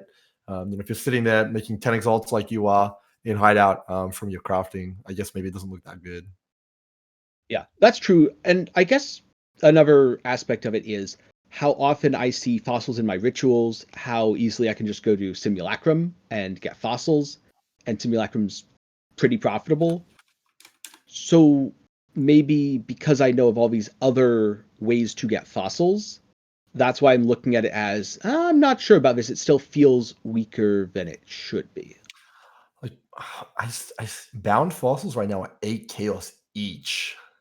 Corroded 4 chaos, perfect 5. Like, that is ridiculous. Jagged's a 2, and you get like 4 or 5 of them from one of the fossil node things, which you get from a wall. You get 2, 3 of them. Yeah, each, dude. And that's not bulk prices. You can charge 50% more for bulk. Yeah. That's not that unusual for this point of a league, though. You farm enough bulk if they're at 8 individually, you could sell them for 20, no problem. Like if you're selling with 100 because you've been farming only that content, they'll go for 20. Yeah. And resonators, as you mentioned, Balor, are ridiculously expensive. Yeah. Yeah. I did Maybe notice if a ultimatums fair. don't work out, I go delving. I did notice a fair increase of rewards I got from behind fractured walls, even at low depths. I opened like a lower depth thing, like F70, 80 or something like that. Fractured wall, and I got a chaos, a val, a regret, an alteration, an alk, and a scour or something like that. And normally you would get like maybe an alk at that depth before. I'm an idiot. Of course I'm not finding it rewarding. I haven't been opening walls because they were garbage in the past. And I'm supposed to be opening them now. Yeah, definitely open walls. I've been opening some. I did notice that, yeah, the currency drops are a lot better. They feel more in line with the rest of the game. Before, if I opened a chest behind a wall, a currency box, a lot of the time nothing would show up on my filter. Now things always or almost always show up. I think delve is good, but it's not. Well, I mean, it is good at all points. I think deep delving is still pretty damn profitable. If you get to 6K, you can just become the resonator man. Literally become resonator, resonator dude, and you'll be making mirrors, right? Because I mean, like, how else are you going to craft mid-tier items? It's using fossils. Yep. Yeah, fossils is how you make like +2 minion ones and essences. I've spoken to a lot of the big crafters. The general consensus of essences is that they're kind of weak, right? Because they don't actually affect the overall roll. So you get one guaranteed mod. They're incredibly expensive for deafenings, and to like spam like 10 deafenings is like over an exalt already. And you're not guaranteed to get like, it's not itemized correctly. You know what I mean? So if you do a dense, on average, if you go to Craft of Exile and all that stuff like that, it's much more likely to get what you want. So the difference is in terms of mid-tier items. There's a lot of things that you have to use the essence because the essence provides some sort of value. Like a good example, something that this is probably going to kill the market, but I have made a significant amount of money using Dex essences on belts because Dex does not naturally roll on belts. I can't do it with fossils. Most of the belts aren't great. I sold one that had like 90 life and crafted res and the Dex for 2 exalts. Yeah. And I mean, I was just gonna say you're completely right. Like in certain situations where the essence offers something unique, like the corrupted essences. In the case of crafting physical based weapons with a fracture on there, like the deafening contempt is insane. But I think for general like mid-tier market crafting, like fossils are probably still the way to go, in my opinion. Yeah, I think it's both. For super low tier, essence is really good too, though. Like if you pick up a 6 link off the floor in your map, and it's not a base you want, it's probably worth 30 chaos. If you throw 1 or 2 of the third essence down, the like 1C life essences until you hit like 1 resist and another crafted one, instead of 30C, it's 70C, and you just sell it.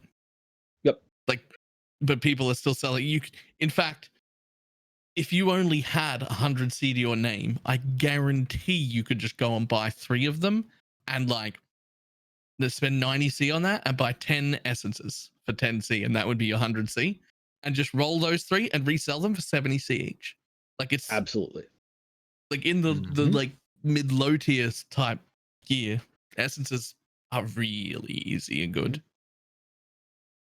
Yeah, for mid low tier fossils, actually, I would say are not good for low tier right now. They are good for mid tier.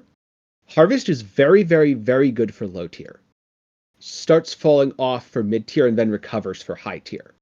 And essences are extremely good at low tier, decent at mid tier, and very situational at high tier.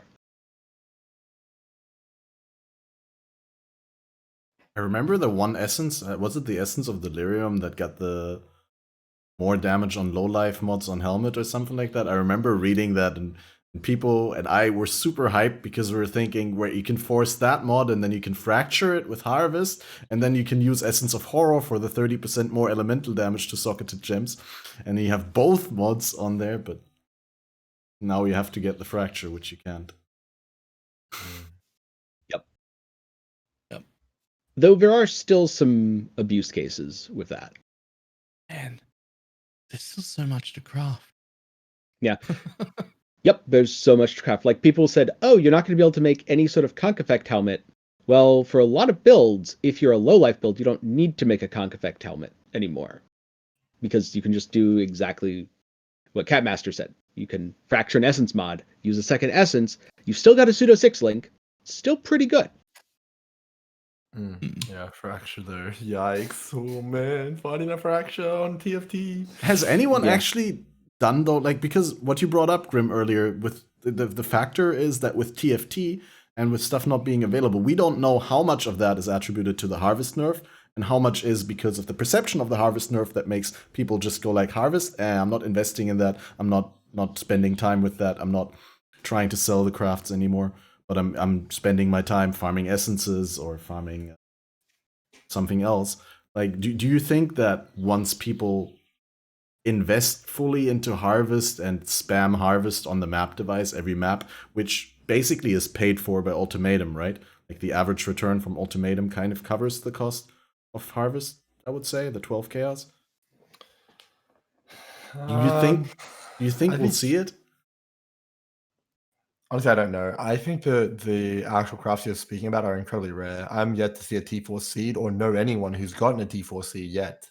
I don't actually know anyone. Seed. You haven't? I haven't either. I haven't seen one. Really, I do know one person who's seen one. But no one in my entire group has seen one, and we've all been in tier 16 since like day 2. Yeah. Yeah. And we're not a group.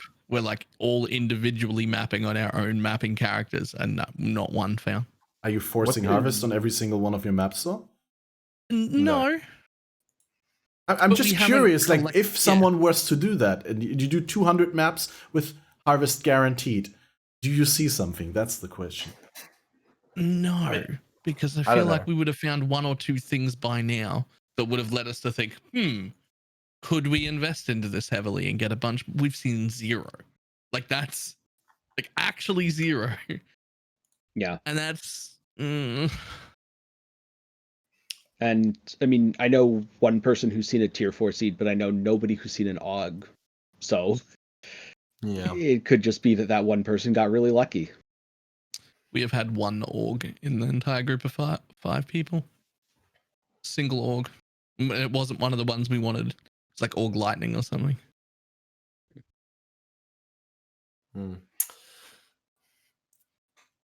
It's gonna be pretty rough. I think if, let's say, a content creator made a video about how you can make super big mons off of Harvest, I think there would be a significant increase in supply, for sure, of course.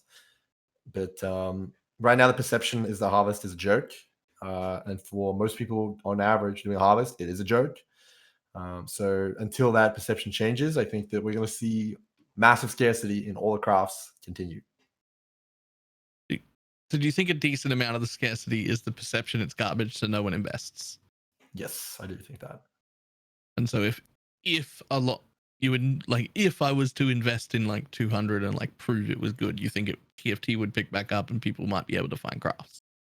Probably, but Harvest is pretty niche now, and most people are like, I don't even want to engage in crafting. That's kind of the stance everyone's at right now. Yeah, I think a lot of people burn themselves on crafting early, and then they just don't engage with it after that.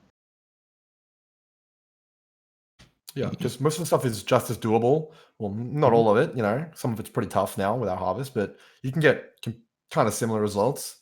And it's just as frustrating. Like, you just use Aisling on TFT instead of the Harvest craft now, right? But people, they're just they're not interested as much because it's been nerfed, right? Yeah. So on the one hand, it's a good thing that Harvest got it the way it did, because it makes us be excited about all these other crafting methods. But on the other hand, there's like some things that are just too rare that Harvest would still offer and that would interact with the other crafting mechanics. My biggest question is why leave it in at all if you're going to make them that rare? But there's still other good stuff from Harvest. Like I enjoy the simple quality of life things, being able to sacrifice a corrupted map for a different one, being able to sacrifice a high tier map to get 3 of a tier below, being able to add infused mods to my map device, being able to change resistances, being able to enchant jewels.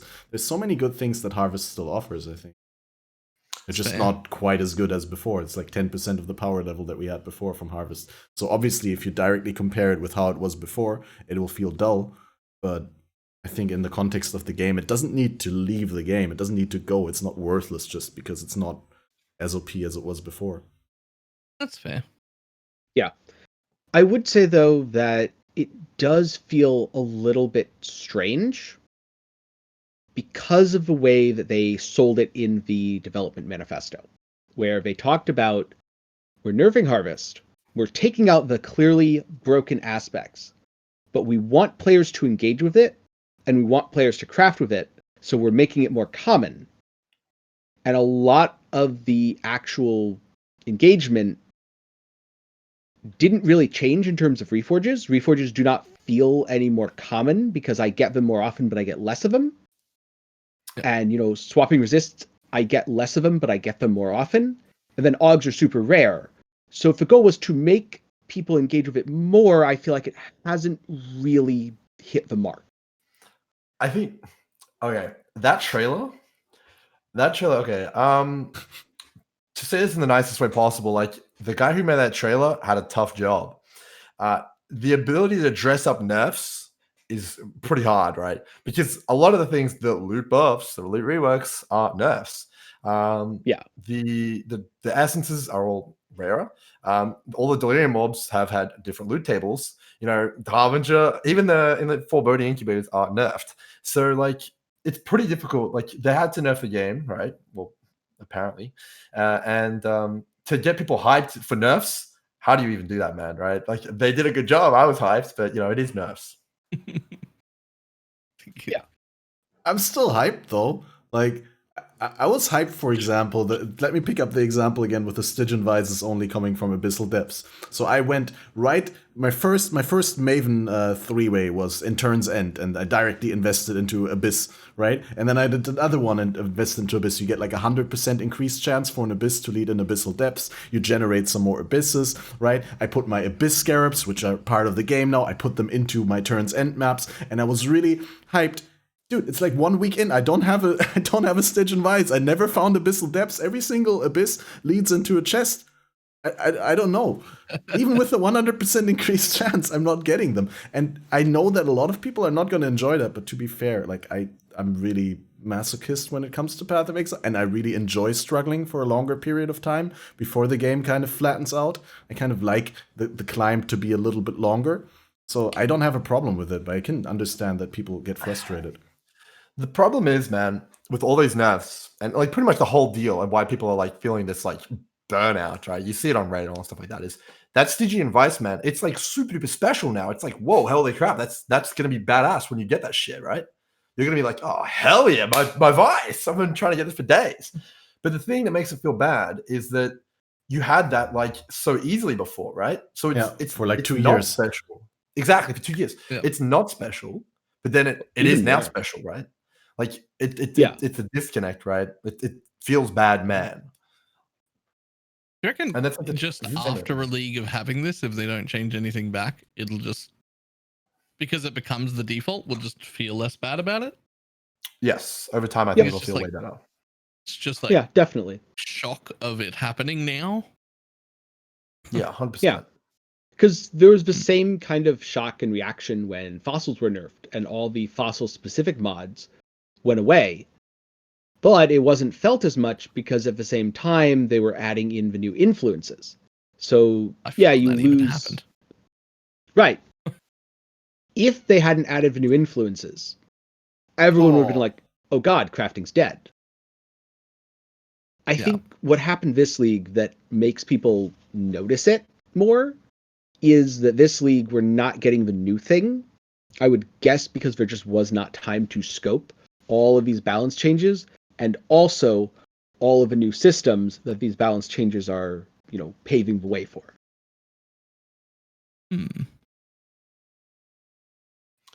Yeah, I completely agree. I think closing thoughts for me. I feel like some of the takes I've had are pretty bad in this podcast. But, I'll sum up my general opinion here, and you guys can give me yours as well. I think overall we lost a lot of the aspirational content in PoE, whether that's someone going on a crafting journey for their harvest piece of gear, or doing a deep delve, or doing some 100% deli. And as you mentioned, Tenkiei, we didn't really get much in return. We got some inscribed ultimatum action, which I think is pretty compelling.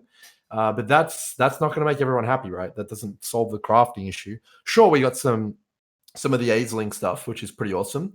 And I think overall, once people get used to it, as everyone said here, and we kind of readjust, we'll be in a good place. But right now, the shock is a lot for people, and they should have coupled this with some badass new aspirational thing, which everyone wants to do, some really cool activity, which everyone's focusing on to kind of distract us in the meantime, which we don't have. Yeah. I want something to chase. Well, I aspire to one day have a Stygian Vice in this game. And I agree with everything you've said. It's a little different for me because I don't chase a lot of the goals that most players do. Because for me, yes, objectively, the items I'm going to be making are going to be worse than in Harvest. But I actually am happier making them. Because in Harvest, I would roll Stygian Vices. And I would say, oh, not T1, not T1, not T1, not T1. All I cared about was everything on either the suffixes or prefixes being T1 before I'd even look at the item. Now I say, oh, well, I hit, life with my Essence of Envy. I can craft a res on that. That has a suffix. And I sell it, and I make 40 chaos. Mm-hmm. So now I get to craft my own gear and sell all the things that didn't hit exactly what I wanted. I was trying to get cold res. It doesn't matter if it's all T1 for me. It just matters if it has cold res and chaos res and good life. So the game's, in a way, buffed for me because I get to interact with the system more in a way that I can sell the failures, whereas with Harvest, it was, no, I'm going to craft on this one because there is no fail state. And there's nothing short of perfection that will really be worth the money to balance the investment I'm going to put into it. Yeah. So I think it's a good league, and I like the nerfs. I do think Harvest feels a little disappointing in that I don't get to play with as many augments, even though I don't think it's crippling. I would have liked to see more of them. I would have liked to see, this jewel, it's missing a stat. I'm going to aug crit and, hopefully I get crit multi, or maybe it's just crit chance and I'm sad. But overall, generally good. Also, the pause mechanic should be baseline. Agreed. I think Mirror Worthy was a pretty big meme, and it sounds like you like that it's gone. Yes, very much. My reaction to the Harvest changes originally was to basically tell people that nobody should have these items, and everyone got mad at me trying to claim that I was trying to keep them all for myself. No, I didn't want them either. Nobody should have them. Yeah, we actually meant nobody. Nobody. Like, I don't deserve these either. Yep, exactly. I have never had a mirror-worthy item when Harvest didn't exist. I did actually. In Metamorph League. Yes, I hit nice. on an Awakener's Orb. T1 life on an Explodey Curse chest. And I made the suffixes. Nice. I metacrafted it to T1 res, and crafted Fort Effect, and it was mirrored once, so it is a mirror-worthy item. Unfortunately, he did not leave a voucher on my mirror thread, so I have no proof because I wasn't recording. Sad day. But I can now say I own a item that was mirrored, and I did not mirror it myself. Nice. I think I lost money on it overall, but, it's the process, and it was really fun, and I enjoyed it. Yeah. Counts if someone mirrored it as well. Yup. Exactly. Yeah. No, I think that sums it up perfectly. I don't have my own conclusion statement. I just want to agree that I think in like a league's time, we'll all feel better about the current state of the game because we've adjusted to the new baseline and the new top end of expectations. And also, I'm really happy to get excited about things that I previously didn't get excited about. Like, sure, I'm frustrated that I don't have that Stygian to bring that up again, but the moment I'll get that Abyssal Depths, I'll be so hyped. You have no idea. And then you also have, I think, on the note that I have, it's +3 levels. So by the time when I'm in red maps, maybe it's going to be in an 81 map that I get my first Abyssal Depths. It's going to be an 84 +2. It's going to be an 86 Stygian Vice from an 81 map. That's super pog. No, even another one, right? Wait. No, it's 86. No, that's right. Yep. Yeah. Yeah. So like just getting happy about like mediocre stuff again because it's just slightly better than average, but not quite like super top tier. I think that's great. Getting like I got an item from Ultimatum round 5 or something like that. It's a double tier 1 life shagreen boots with 30% movement speed and with a tier 3 chaos resist suffix and an open suffix to craft a resist. You have no idea how happy I am about these boots. I can't wear them because I'm locked into my current boots, which are just a tiny bit worse, but have the Eternal Lab enchant for 70% mana regen if I cast a spell recently. And with that, I don't have to use a mana flask, so I wouldn't want to wear the new boots for like a marginal 10 life improvement and then have to use a mana flask. But yeah, just these little things, getting excited about little things again is great. I think one thing we failed to talk about is builds. That would have been a really big topic because I think that is something that is obviously another big can of worms. Maybe you guys should do that on your next podcast because that's one I think a lot of people want to talk about. Yeah, absolutely. But like 1 week in this, most people haven't moved on from their league starter build, at least not completely. So I think it's fair to bring that up. This weekend is the big reroll. Yeah, probably something like that. I'm probably gonna play mine for another week or so because I want to really push the gear a little bit more, and that's mostly because I'm doing dumb things on it, like figuring out how to make Trinity work on an Archmage build. Very irritating. I'm using Frostbomb. It's disturbing. And what? Flame Dash? No. What I found is if I use Eliweek and Elipen supports, and then I use a 23% quality Anomalous Archmage, as long as I don't apply lightning exposure, I do enough to reliably roll the damage ranges to have Trinity even with Arcane Cloak up. Okay. I love that shit, man. That's fucking awesome. Yeah. It's fucking weird is what it is. It's weird. Yeah. I think it's cool. Hopefully it's cool. The only concern I have is I don't want to have it end up costing me too much elsewhere in my build where I can't swap out my rings. Hopefully. Pog. Oh yeah, man. Mm-hmm. Balor, what's your closing statement? What do you aspire to? Are you still sad about all the top end that you lost, or you found hope? Did you find hope? I am still sad because I'm sad, I guess, mostly at myself because it took me. This was the first league where I felt like I had a chance at being fast enough to be in front. And in front enough to be like one of the first people to get to 100% delirious maps. And because that's been my driving force for like 9 months, I'm still really a little bit butthurt about it because it's not really a thing worth doing anymore. And that was like my driving force the last 3 leagues to like work and get better was to like make it to that actual like 1%er quote unquote play of getting there super early. The thing with that is, Balor, it's actually hilarious. But if you had just like taken a second, looked around, looked at the new stuff, you could make like so much profit. I think it's like 4 exalt profit on the 8 exalt flip ultimatums early on. I think it was even more than that. You would have made infinitely more money than you ever would have been so easily. Yeah, if you had just been a trailblazer instead of looking in the past, you would have made absolute bank. It was the laser focus on the plan that I had made. Because it's a plan I've been working towards for like 9 months, right? Like the last 3 leagues, the same goal that I'm getting closer and closer and closer to hitting properly. and then it just sort of got taken away, and my brain couldn't adjust quick enough, and I think it's been about a week, and I'm like starting to relax about it and be like, okay, it's not the end of the world.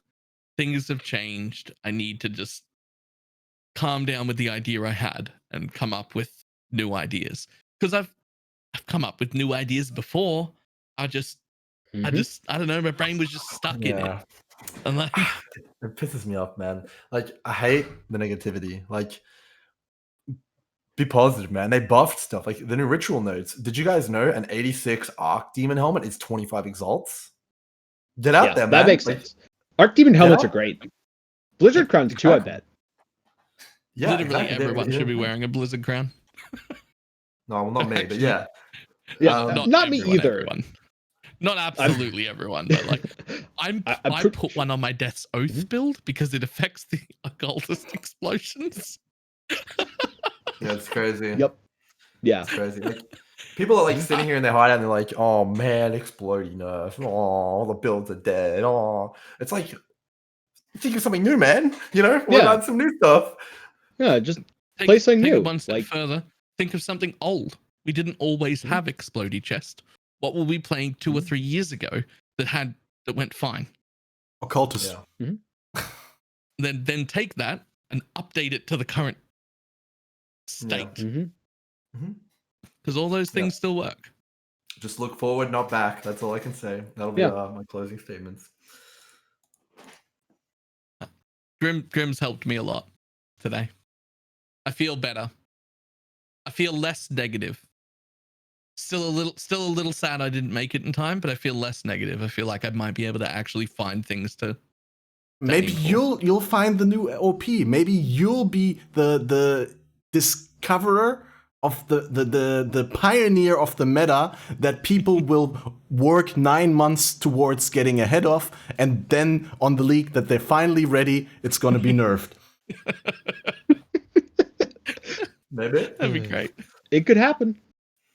Maybe. On a completely unrelated note, has anyone seen the tweet where Bex says that she can't say too much, but later today we're doing a 100% playtest with the GGG crew of something I've been tinkering with recently? I'm excited about it. Yeah. No idea. I'm looking forward to Battle Royale as well. Hell yeah, dude. It can't be Battle Royale. Oh yeah, it is 100 people. Come on. What else is 100 people? I mean, then again, these other people who said, what is it? Was Sunder nerf? Yeah, they were going to revert the Sunder nerf. So, man, keep going that way. I mean, this she is also justified it with the fact that the vote on the Sunder, Revert Sunder did not get a majority in favor of Revert Sunder. True. Fair enough.